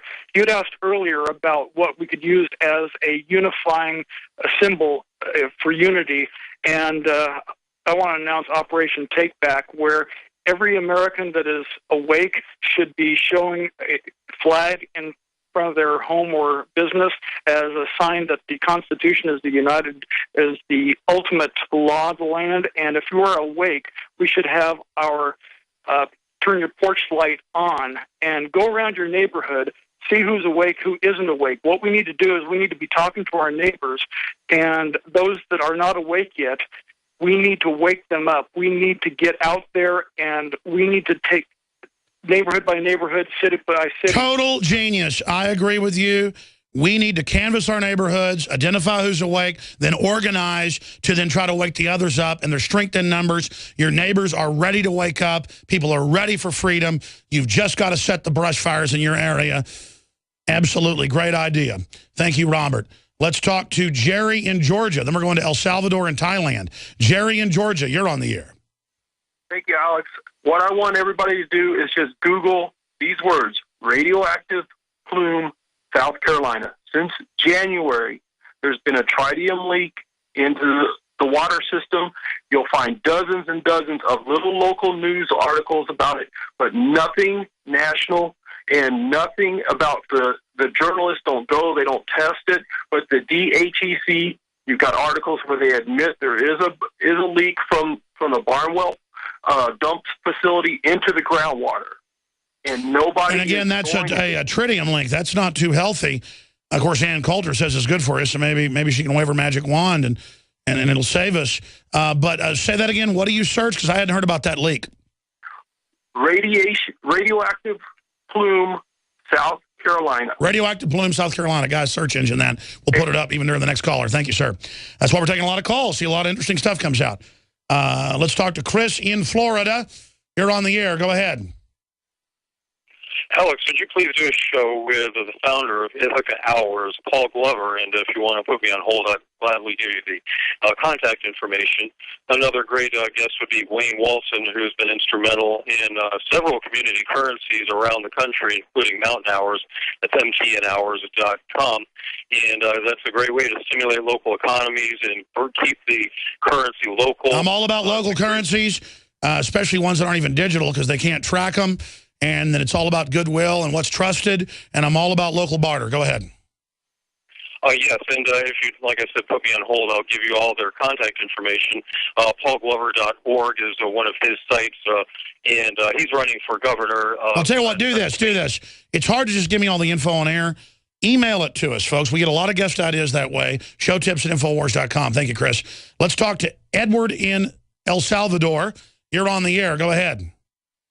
Hey, Alex. I actually just wanted to talk about the Malaysian flight that's been missing for a few days. It's insane to me that the American people and anybody else who's been keeping up with this story can actually believe that it's missing. How do you lose a plane with however many people, 239 people on board, with all cell phones? Supposedly they track cell phones and they can figure out where people are and look at you through your camera, and they can't find a whole bunch of people, supposedly 3 Americans on board. It's just like, what exactly? It does sound like a giant stunt to distract us from the stuff happening in Ukraine and other areas. It It does sound like a giant stunt to distract us from the stuff happening in Ukraine and other areas. And that's another thing. And in Ukraine, what is this the beginning of World War III with Russia and Ukraine? And it's definitely the beginning of a new Cold War, brother. I appreciate your call. We're moving quick. Thanks for the call from El Salvador. Ben in Missouri. I know we're going to go to you in a minute. Actually, the next caller is Barry in Thailand. Maybe it's Barack Obama from Thailand. Go ahead. You're on the air. Yeah, thanks a lot for that. Hey, just want to give you a show tip. I don't know if you're aware of this. I'm an options trader, and I pay attention to these things. But George Soros had taken out a large put option position on the S&P right before things really broke down in the Ukraine, which, you know, I know from you that he was funding the protests there. So he would have profited hugely when he sold that position when it took a nosedive after the unrest kind of reached a crescendo there. So it's kind of a 9/11 put option scandal that I think you guys should look into. Very interesting. Again, let me write that down. I'll have the reporters look into it. What was this? He put a put option in against the S&P? There's an article in Market Watch that says Soros doubles a bearish bet on S&P to the tune of $1.3 billion. And if a put option position that is worth sure, and then he goes in and he destabilizes the country. That's what he constantly does. I mean, I know he's in there market rigging. I know he's in there saying this may bring down Europe, which he's betting against right now. He just is an absolute monstrous little pig. He would have made zillions on that. So you guys ought to look into that. Other than that, from Bangkok, it's really weird here. I'm about ready to leave, I think. But the cancer wards here in the hospitals are filled with children that are being poisoned by the additives in the food. And well, Barry, there are too many people. So we got to kill all the children. Folks, take your shots. Attention gun owners. Yeah, we're all the mainline liberals. Oh, they're promoting war, Obamacare, acting trendy. Because they're told to do it. They're told, you get behind the establishment agenda so all the trendies out there think it's cool. You're not going to get any more roles. And most of them sell out, folks. Well, we're not going to have any future if people don't start more and more going public coming out. And that's starting to happen where the system's not going to be able to maintain control. But don't be selfish if you're a Bruce Willis, who I know is awake, or others, and not speak out, because we're going to lose everything if you don't do it. Speak out against the whole system. Pick an issue: fluoride, Second Amendment, world governance, eugenics, the cancer epidemic, which they're designing on record. None of you are going to be protected. None of you are safe. This is an artificial system that's been built to make us artificially feel safe so they can incrementally social engineer us. You're living in a science fiction movie, folks. You're living in a proto-matrix. What are you going to do about it? I can put messages in bottles all day and send them out. You can send this video out to people. But you need to become a leader as well. And I speak to those that are in the establishment because you're just in the same boat as us regardless. Let's continue with phone calls ahead of Mr. Dent joining us. Let's go ahead and talk to John in Michigan on the Ukraine. Go ahead. Hey, Alex, what's up? Worldwide transmission. Go ahead. Yeah, right on. I just want to say this whole Ukraine thing, it's part of the captive nations operation that Eisenhower instated. So it's been like 50-something years of this whole Cold War, so to say. But I just want to state this quote from Stalin. America is like a healthy body, and its resistance is threefold. It's patriotism, it's morality, it's spiritual life. If we can undermine these three areas, America will collapse from within. Joseph Stalin. He did say that, and they've done that to us. But again, the globalists were doing it here without the Russians' help. Anything else? No, I just wanted to bring that to light, that it's been going on for 53 years. It's not nothing new. It's the whole Keegan. It was related to Newland, the husband. He's part of the whole New American Century doctrine. And it's the same thing as the captive nation. Well, the New American Century, the PNAC people are the Trotskyites. On record, literal Russian group, communist group that got kicked out by Stalin. I mean, that's why the neocons and Obama work together. It is a disgusting group of people. I appreciate your call. Great points, John. Ben in Missouri, you're on the air. Go ahead. Hi, terrorist. How's it going? I'm good. I am for the Second Amendment. I'm a bad person and racist as well. You really are. Yeah, well, I heard you talking about LeBron James like that. That was extremely racist. I'm really offended that you would say something about somebody who's so good at putting a basket through a hoop and jumping up and down and all those other kinds of things. So I don't know. I don't know if I can listen to you anymore. But the reason why I called was because my mom and dad, mom took a job with Loving Big Pharma over in Switzerland. They live in Basel. Now, they have a festival called Fasnacht. I'm probably saying it wrong, but it's basically like a Mardi Gras type festival in Switzerland. And they have parades and everything else, and they have different cliques is what they're called that have, they cover a certain theme. I got to hear about this. We're going to finish your call, take a few more, then we got our guest coming up, third hour. Third hour coming up, Infowars.com. Real Alex Jones on Twitter. This is GCN, follow us today. The Genesis Communications. Like us on Devil Book. You know, I say the callers only get 1 minute, but then they're telling a story about Switzerland. It's so interesting that I held the guy over. We're talking to Ben in Missouri, and we're going to go to Johnny, Jason, Justin, many others. But, yeah, so they've got different cliques that are part of the parades in Switzerland. I've read about that. Never been to Switzerland. I want to go. And we've sent reporters there before. The footage is so beautiful. It's like something out of a Wonderland Disney movie or something. You were getting up to the fact that they were having a parade. Your parents work in Switzerland. Basil, go ahead. And so they, one of the main themes to the parade this year, that I think my dad said that there were over 25 floats that touched on the NSA spying.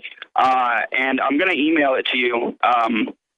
The photos, he took a ton of photos because he knows that I'm awake. I'm obsessed with, fighting the New World Order, liberty.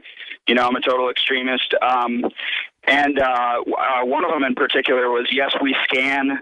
There is a lot of good fun being poked at the NSA spying. So I'm going to send those over. But it's encouraging to me that people in Europe and Switzerland worldwide are understanding what's going on, and it really gives me a lot of hope that my kids will be able to live in a world without terrorism. We'll do this exactly. Write a description.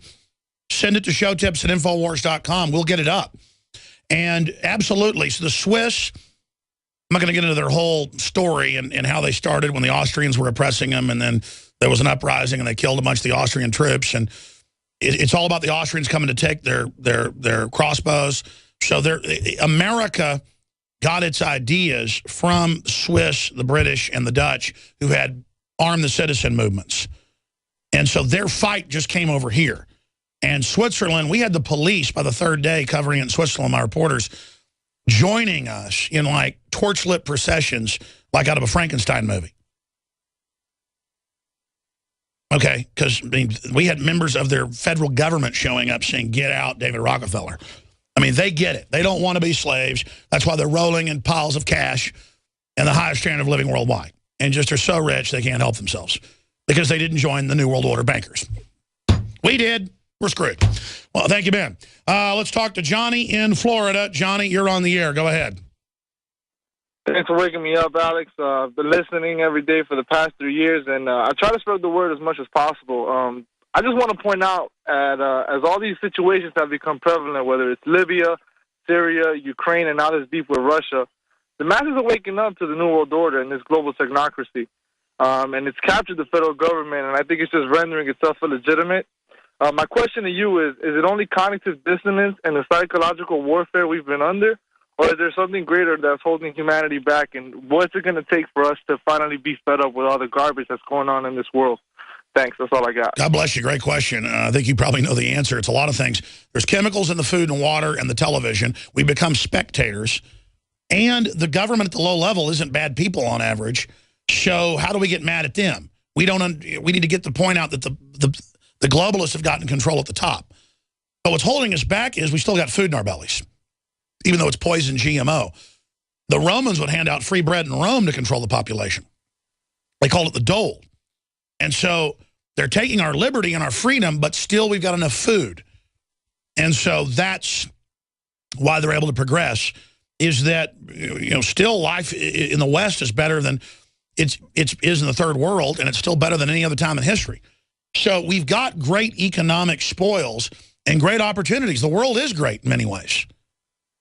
And we're adaptive, and so as things start to get bad, we kind of muddle through it and live through it.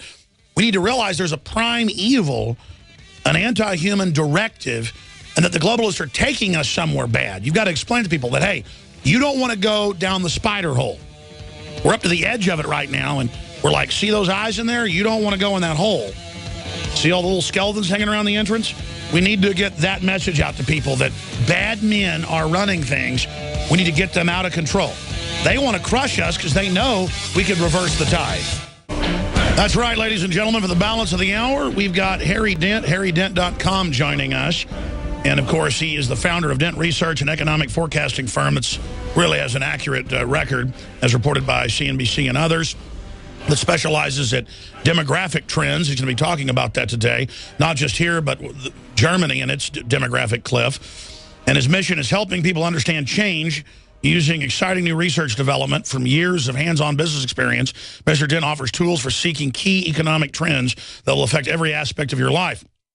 And he was one of the top folks at Bain Capital, obviously tracking those trends to be able to make successful decisions for that company.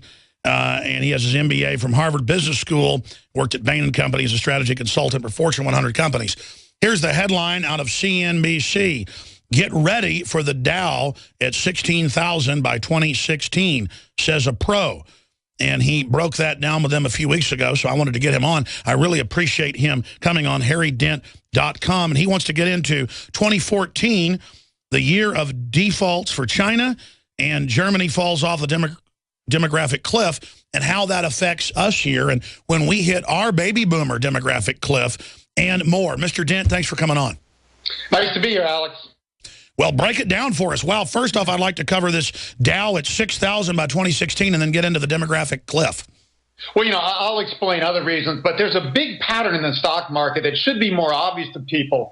We've seen 3 bubbles now, one that peaked in 2000, then 2007, and then now each bubble has gone to new highs, but each crash in between has gone to new lows. So this is called a megaphone pattern. It's a very similar pattern to how the stock market peaked the last time a generation peaked in the late 60s, early 70s. There were 3 tops at higher highs and then a big crash in 73, 74. This would project that the Dow is going to hit about 17,000 in the next couple months, and then it's going to fall in the next couple years to just below 6,000. So that's a bigger crash than last time. That's like a 65% drop. So this is not something you should listen to your stockbroker and say, oh, just stay the course, stocks will come back. When stocks have peaked with major generational spending peaks like in 1929 and 1968, stocks did not get back to those levels for 24 to 25 years.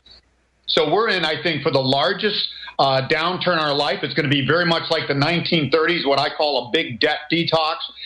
So people really need, I actually took a 70% cut in my advance from my publisher to get the Demographic Cliff book out early this year, because I think we're close to a top here, and I think people need to make some very hard decisions.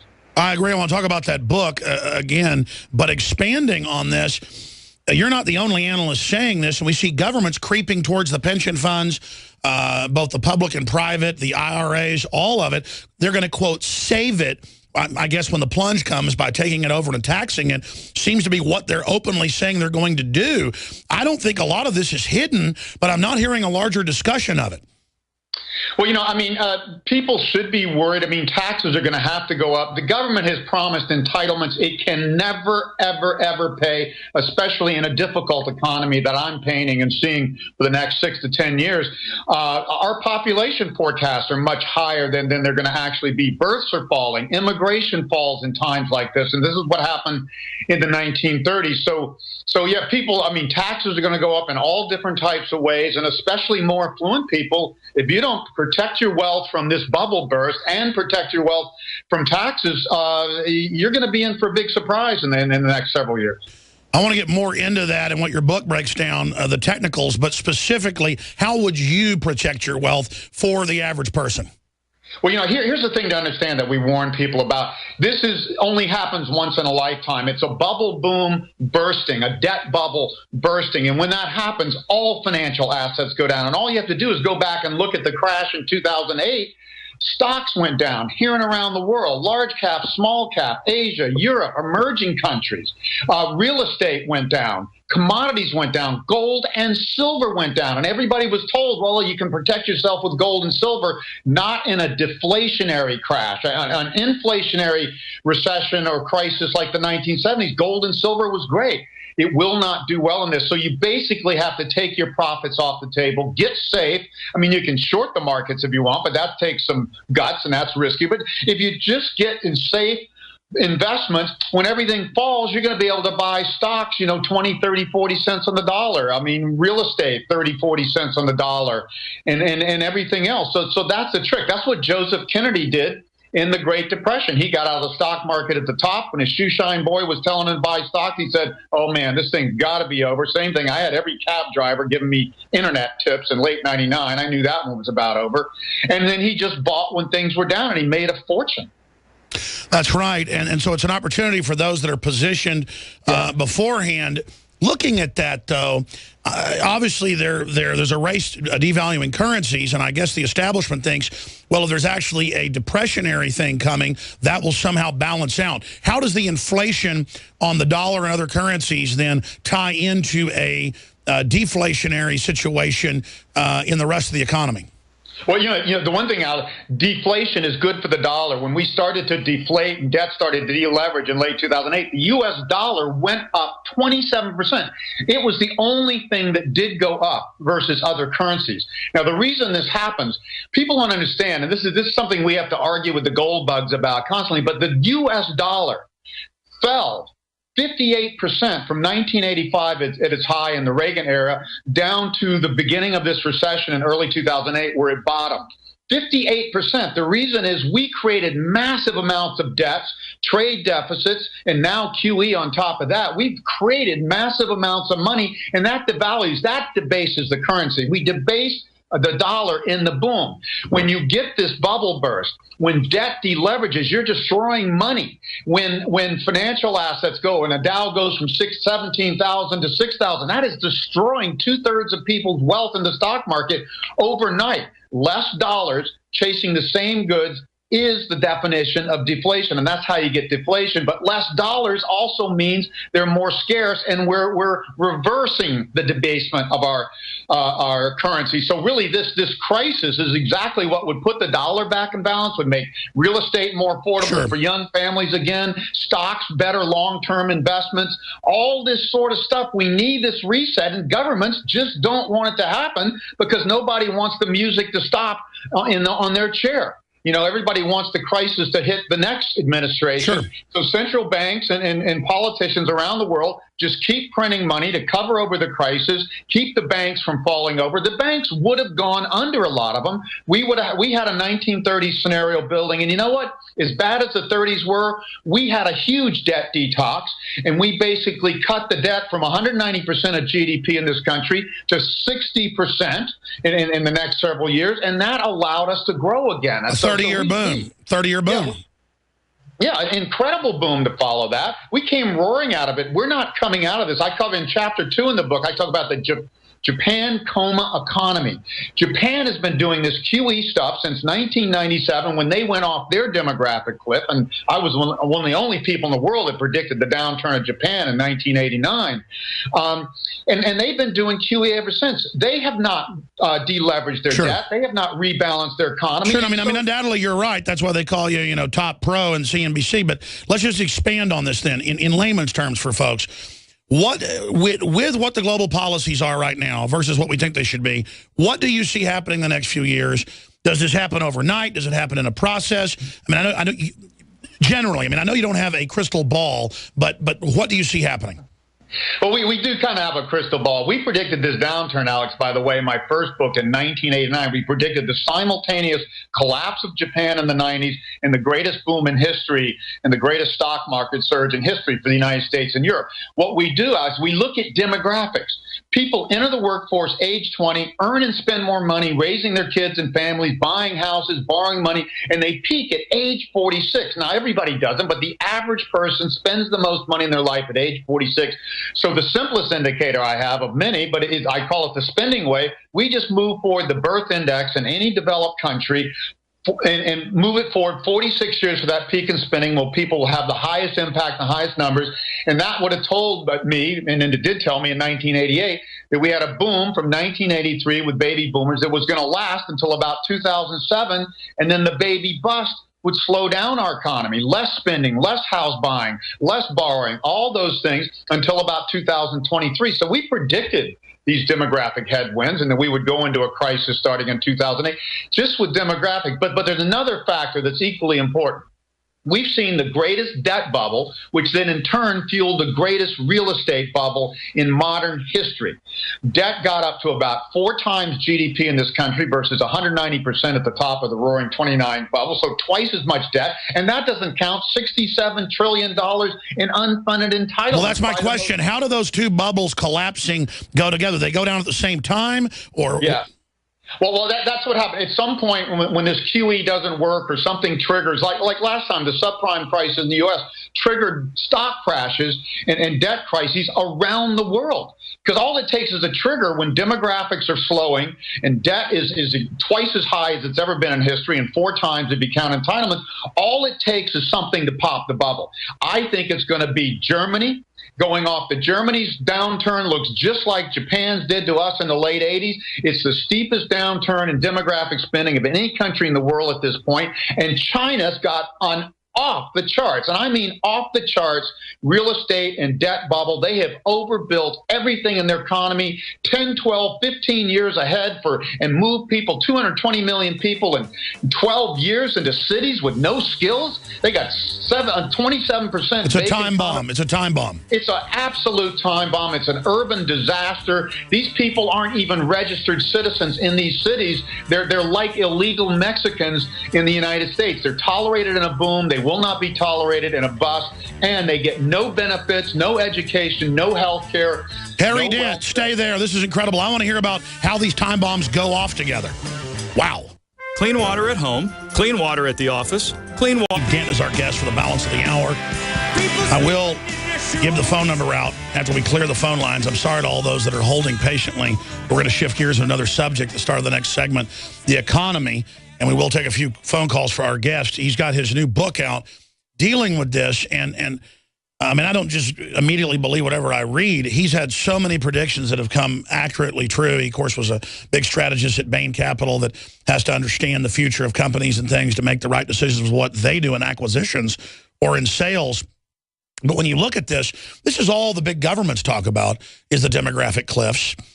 You've got from Italy to Japan to Russia, to Germany, to England, to the whole UK, the US, Canada. You got a 1.4, 1.3, 1.5 replacement rate. You need 2.1 children. Parents have 2.1 children on average to just replace the society. So it's not just a demographic boom cliff we're at. It's that the death of the West that Pat Buchanan wrote about a decade ago. So you were getting into China and the time bomb. And they've got all their crazy problems in just empty ghost cities they've built. And then you've got all the government corruption going on and no real social goals.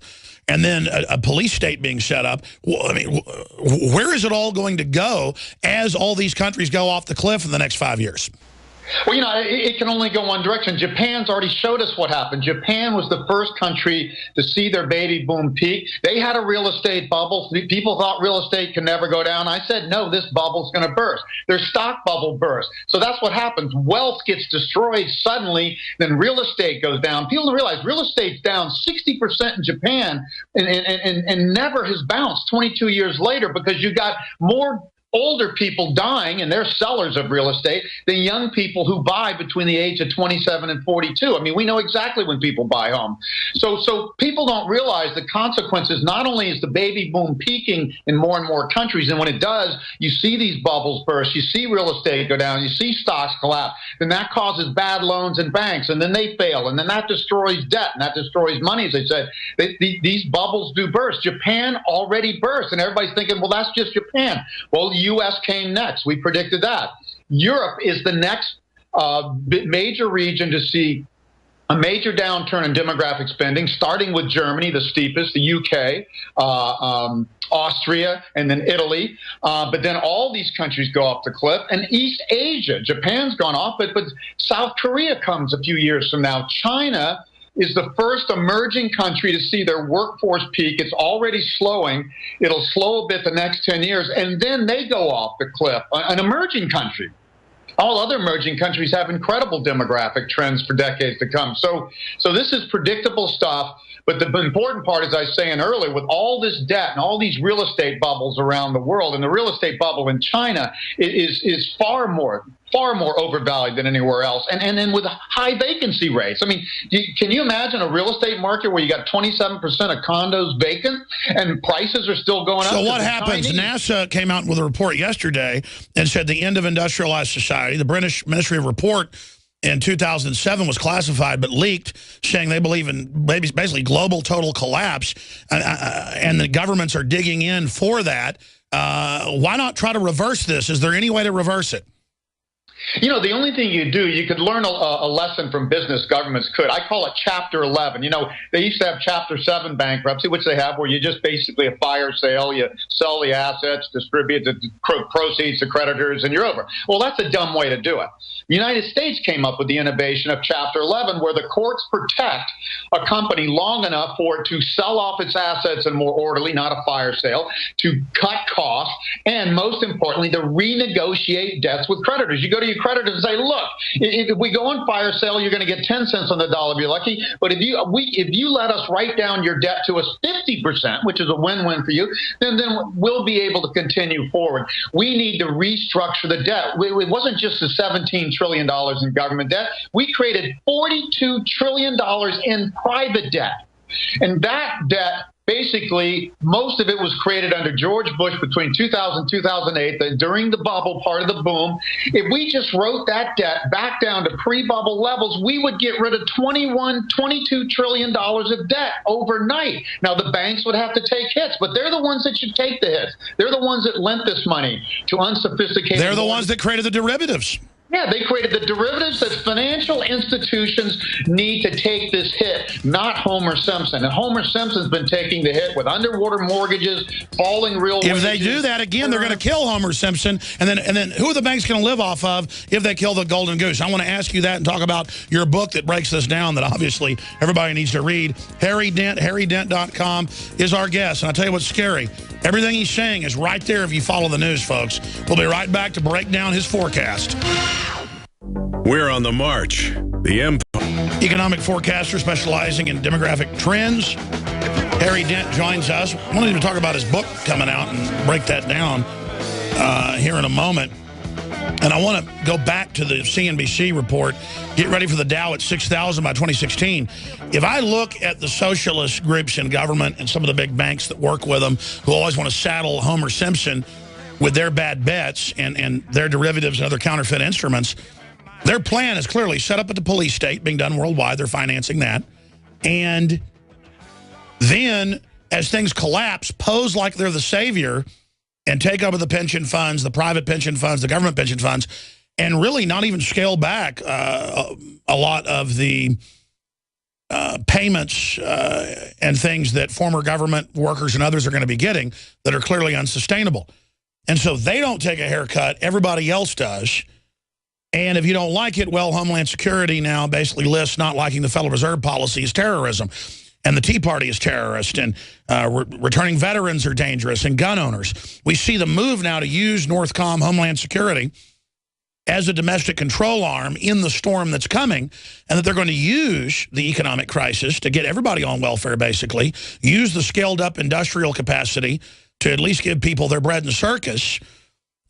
Even though it's scaling down, it's still scaled up from whatever was in history to where they can give people their baubles, their bread and circuses, and then in exchange convert us to a authoritarian system where the big banks are above the law with corporate diplomatic immunity ruling over us with a form of global governance and $100 trillion every decade in carbon taxes to fund and back their SDRs. Now, Mr. Dent, from what I've studied, you study demographics. I study the wide spectrum, but I know you study that as well.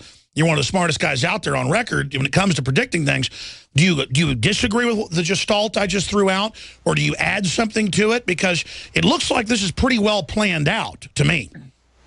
Well, yeah, that is the trend. Governments kind of take more power, and things go wrong. It gives them a reason to step in. I say it's even worse than that, Alex, because what they're doing here is killing the golden goose. They're rejecting the free market capitalist system that made us so rich. That requires booms and busts, inflation and deflation, innovation, creative destruction. You have to have failure as part of the system. It doesn't work without success and failure, and they're just saying, no, nothing can fail. We can't let big companies go under. We can't let banks that made terrible loans go under. And we can't flush this debt out of our system. Like you say, the best thing that could happen for the average household is they get their mortgage written down to what the house is now worth.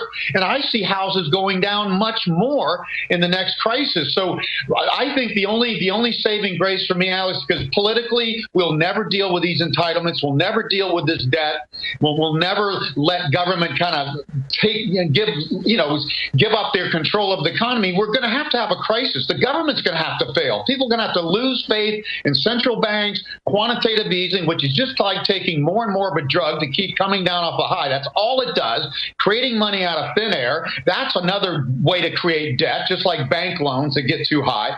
We need to basically have a crisis so we can have a revolution, because this is not going to happen politically. And I think you're right. The government's almost in some ways, a crisis would give them the chance to step in and have more control and martial law and stuff at times. But I think what's going to happen is the crisis is going to be so bad that people are going to lose faith in governments, and especially China. Now, economists say, oh, China's like the new state capitalism, the new model. Wow, look how great they're doing.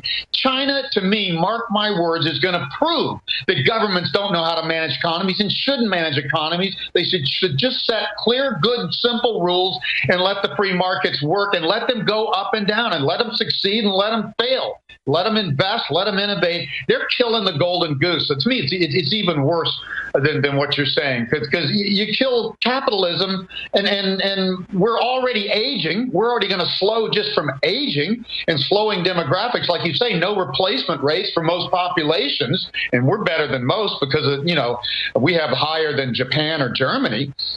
But man, China has really gone off the reservation. If we're printing money, they're printing condos and just building railroad stations and bridges and highways and office buildings and malls that are empty in cities and whole cities. So this is the craziest thing that ever happened. To me, if we don't have a crisis soon, we're in real trouble.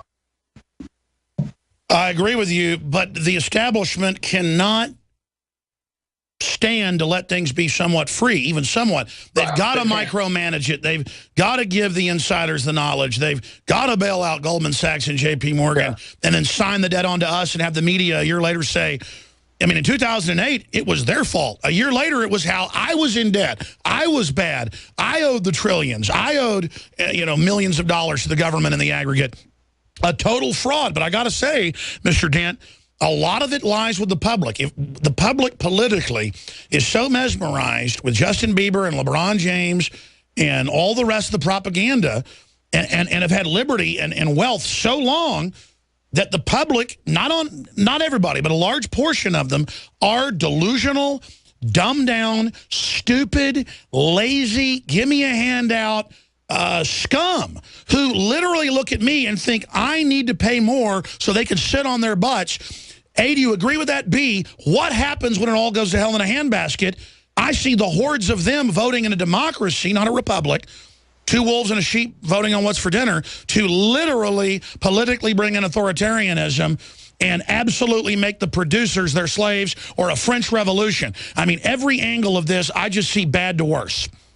Well, I would add to that we're also spoiled. We've had the greatest boom in history, really since World War II, but especially 1983 the 2007, and that was just a 46-year lag that we show in the demographic clip, as simple as economic tool, just a 46-year lag on the baby boom birth index. So this baby boom created a great boom, but we thought, hey, yeah, everybody's supposed to retire with $100,000 a year pensions and all this, Social Security, Medicare, Medicaid. We can't even afford the health care we had, and now we're expanding it.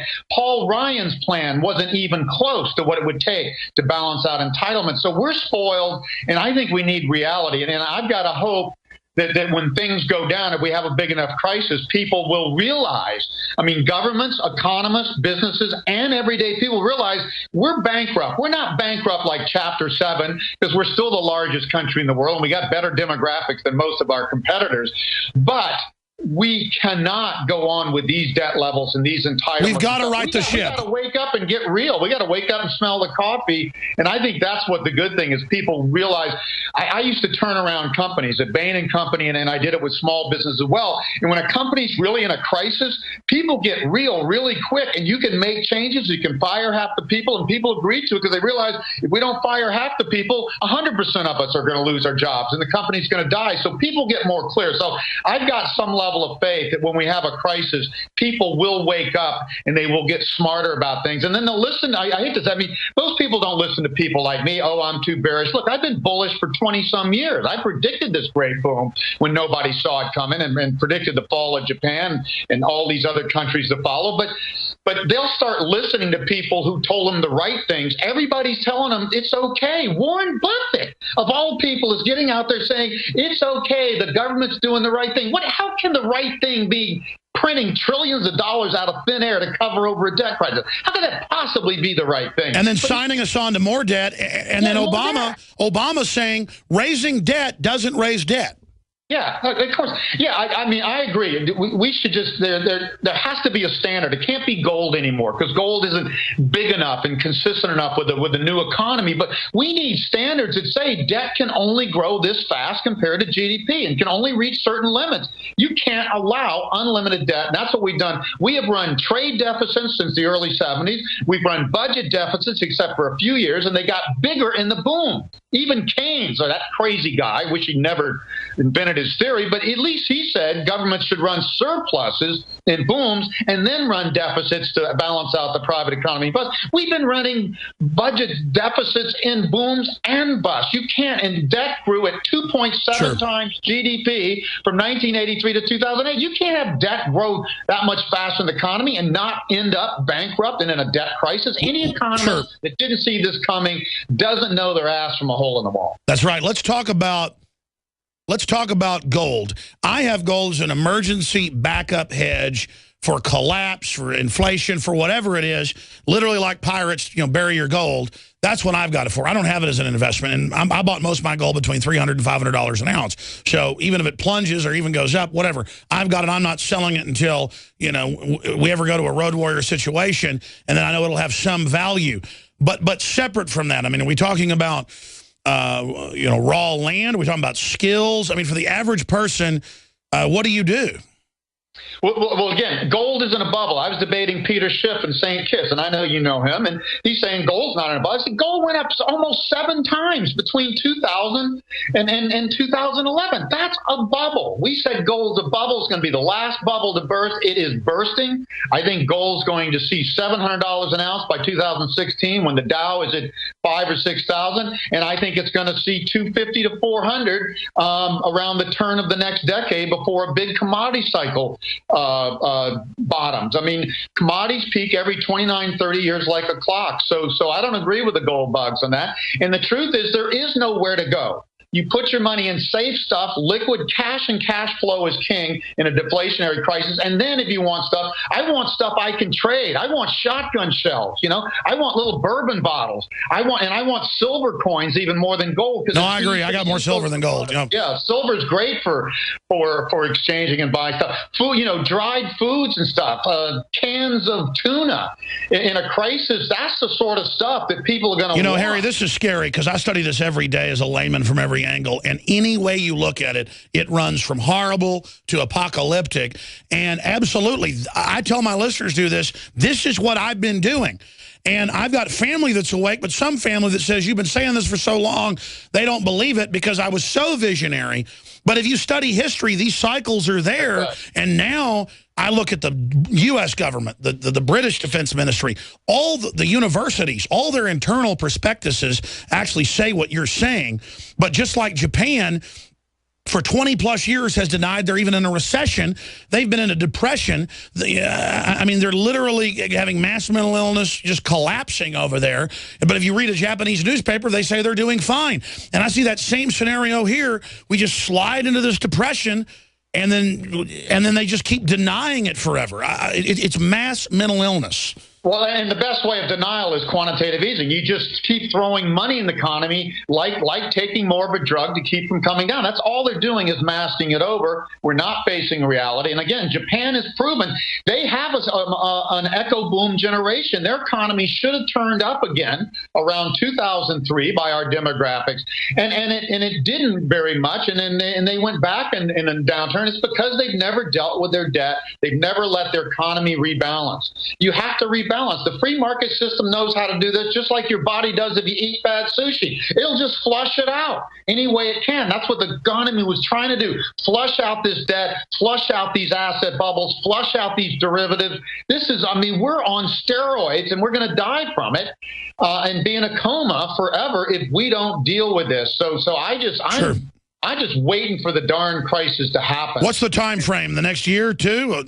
I think we're within a month or two of a stock top. Stocks will go first, and then real estate and economy will follow. The economy goes down, you're going to have bad bank loans rack up very quickly. Real estate. Oh, you're saying 6 months to a year. Be in big trouble. Yeah, I say it starts this year, and I think the biggest trigger, it may not be the first trigger, but the biggest trigger that makes this a crisis that central banks like the Federal Reserve cannot fight, if that China bubble bursts, and it's already showing the cracks, they're having wealth management products and institutions blow up and start to default, and it's happening more and more. That bubble, people don't understand. The rich Chinese, top 10%, control 60% of income, 50% of consumer spending, 85% of the real estate and financial assets, and they save 65 to 70% of their money.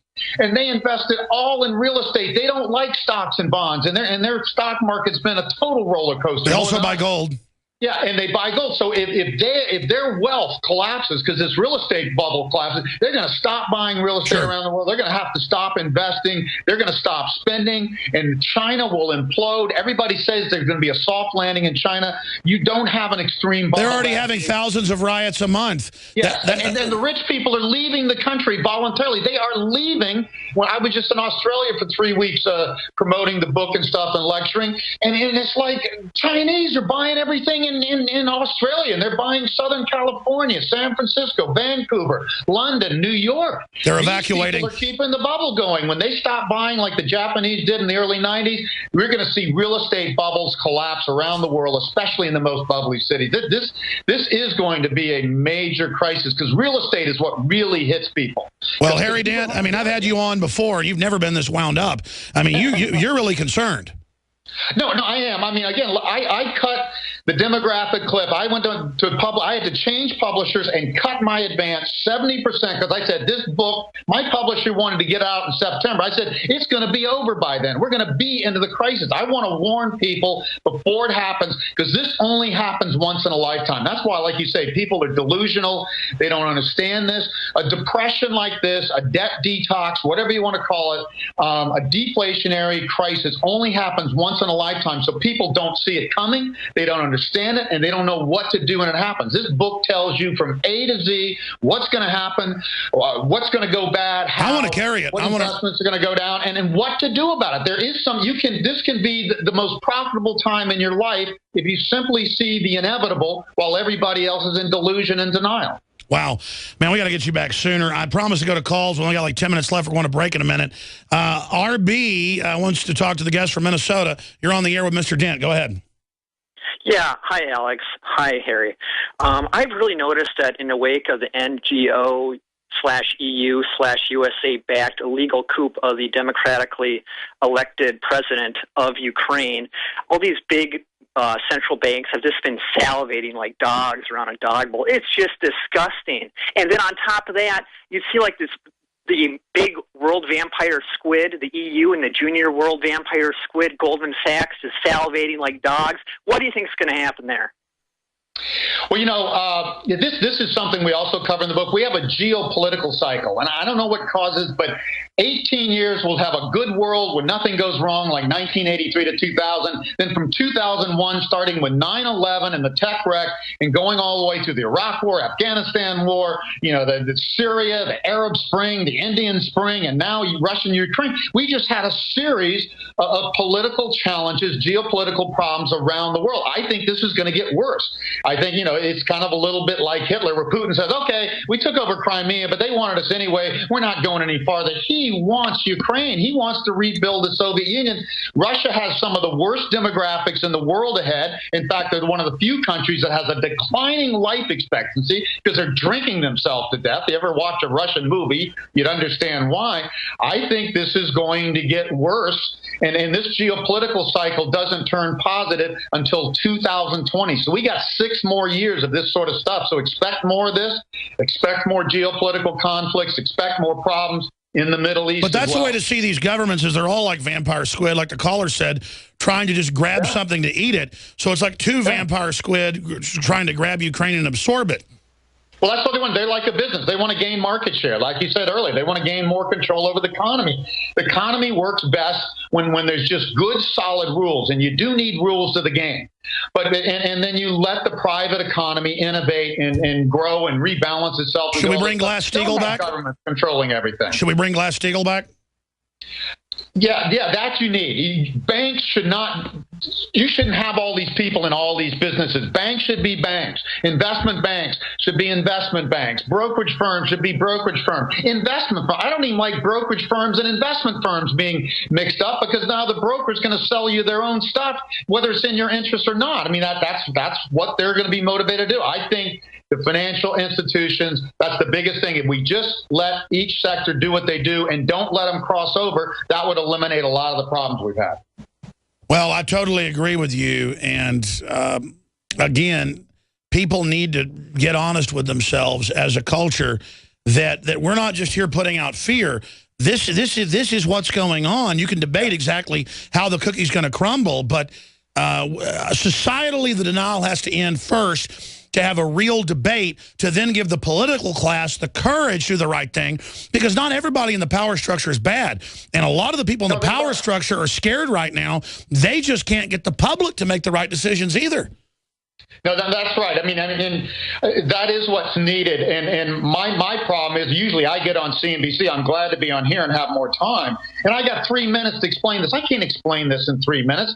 I spent 6 to 7 hours with audiences in Brisbane and Sydney and Australia, and really got to educate people A to Z about this. And once you do, there is no debate. People agree with me because we're looking at the facts. We're looking at reality, like you say, and this is undeniable. We prove everything we say. Everything I say in the book, there's a graph to show the correlation and show whether this is actually.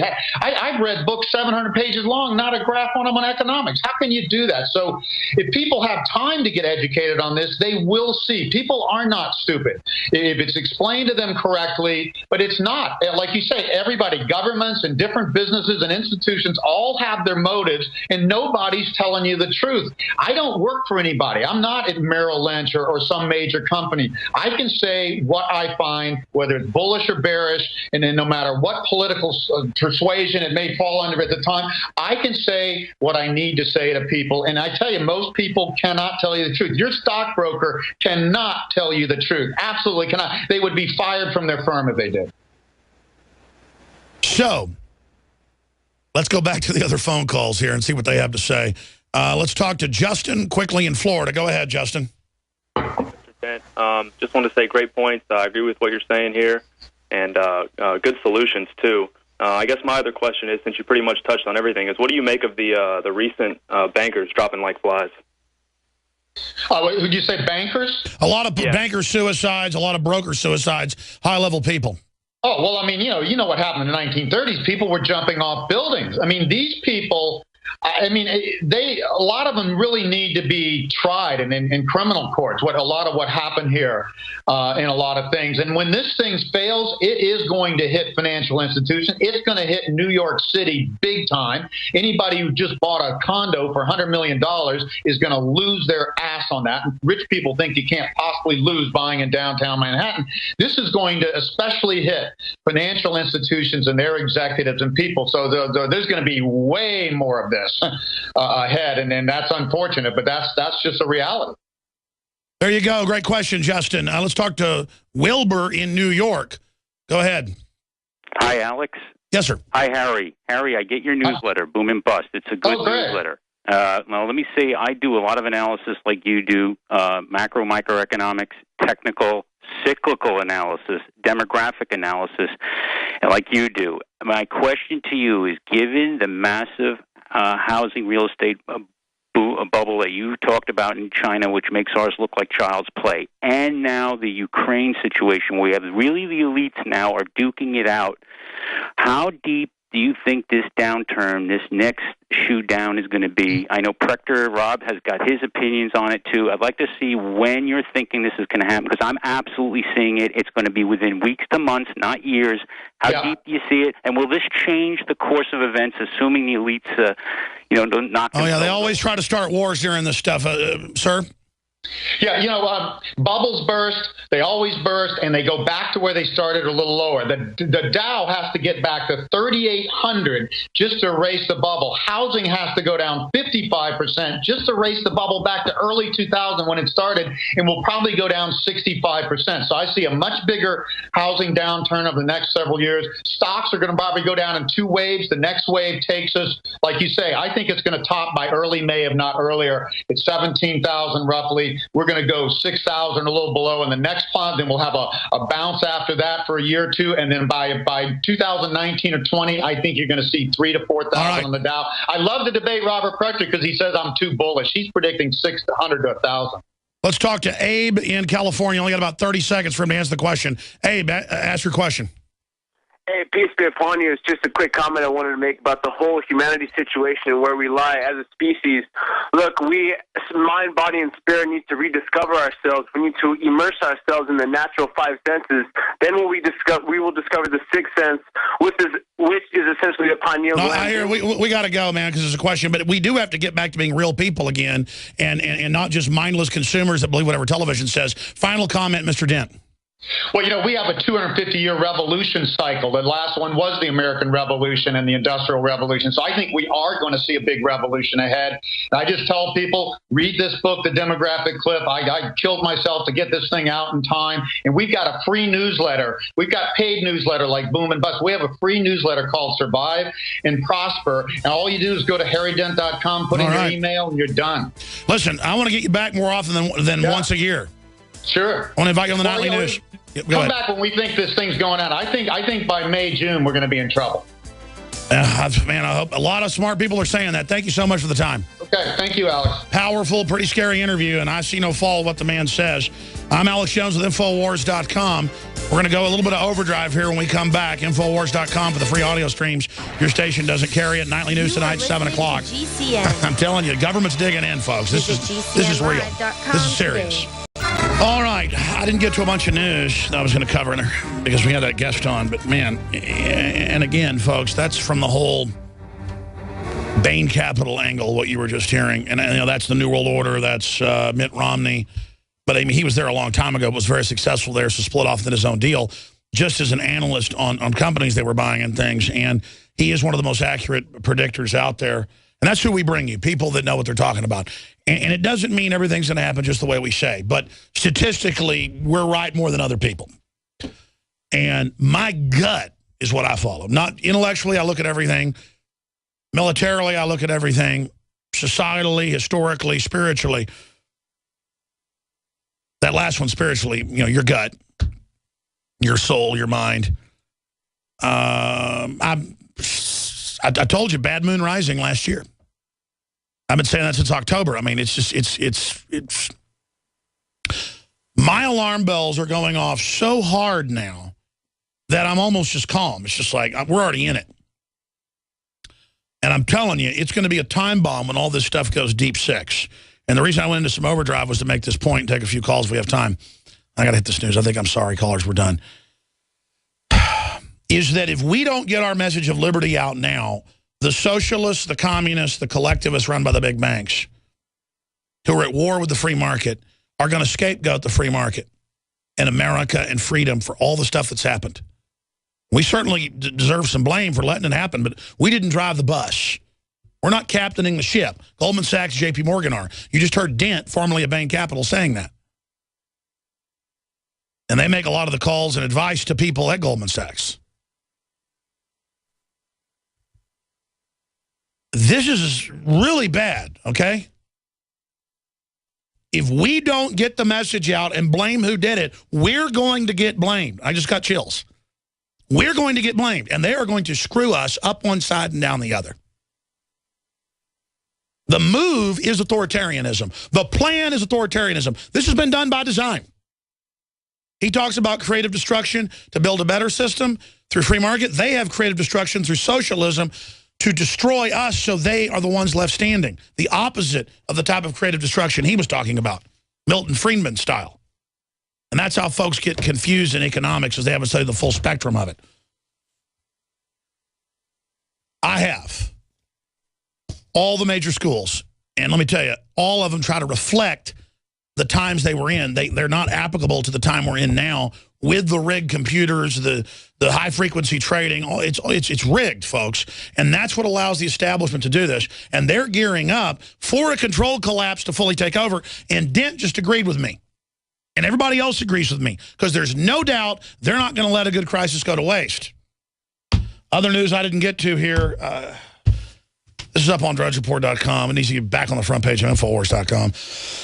Professor calls for climate change deniers to be imprisoned, wants to criminalize questioning of science and global warming. And I mean, this was published by the university saying arrest people that don't agree in carbon taxes and all this stuff. I mean, these people are flaming authoritarian dirtbags. I mean, they should be run out on a rail. I'm for all free speech till you say arrest people for their speech. You understand? I'm all for free speech until people say, let's overthrow the freedom. That's the speech isn't allowed. Is let's arrest people that don't agree with us. I mean, that is Hitlerian. That is Stalinistic. That's Maoistic. That is anathema. And I'm not saying... It's just so weaponized. They're coming after us. They're saying this everywhere. They're saying we're racist if we don't agree with them. It is a group of scum.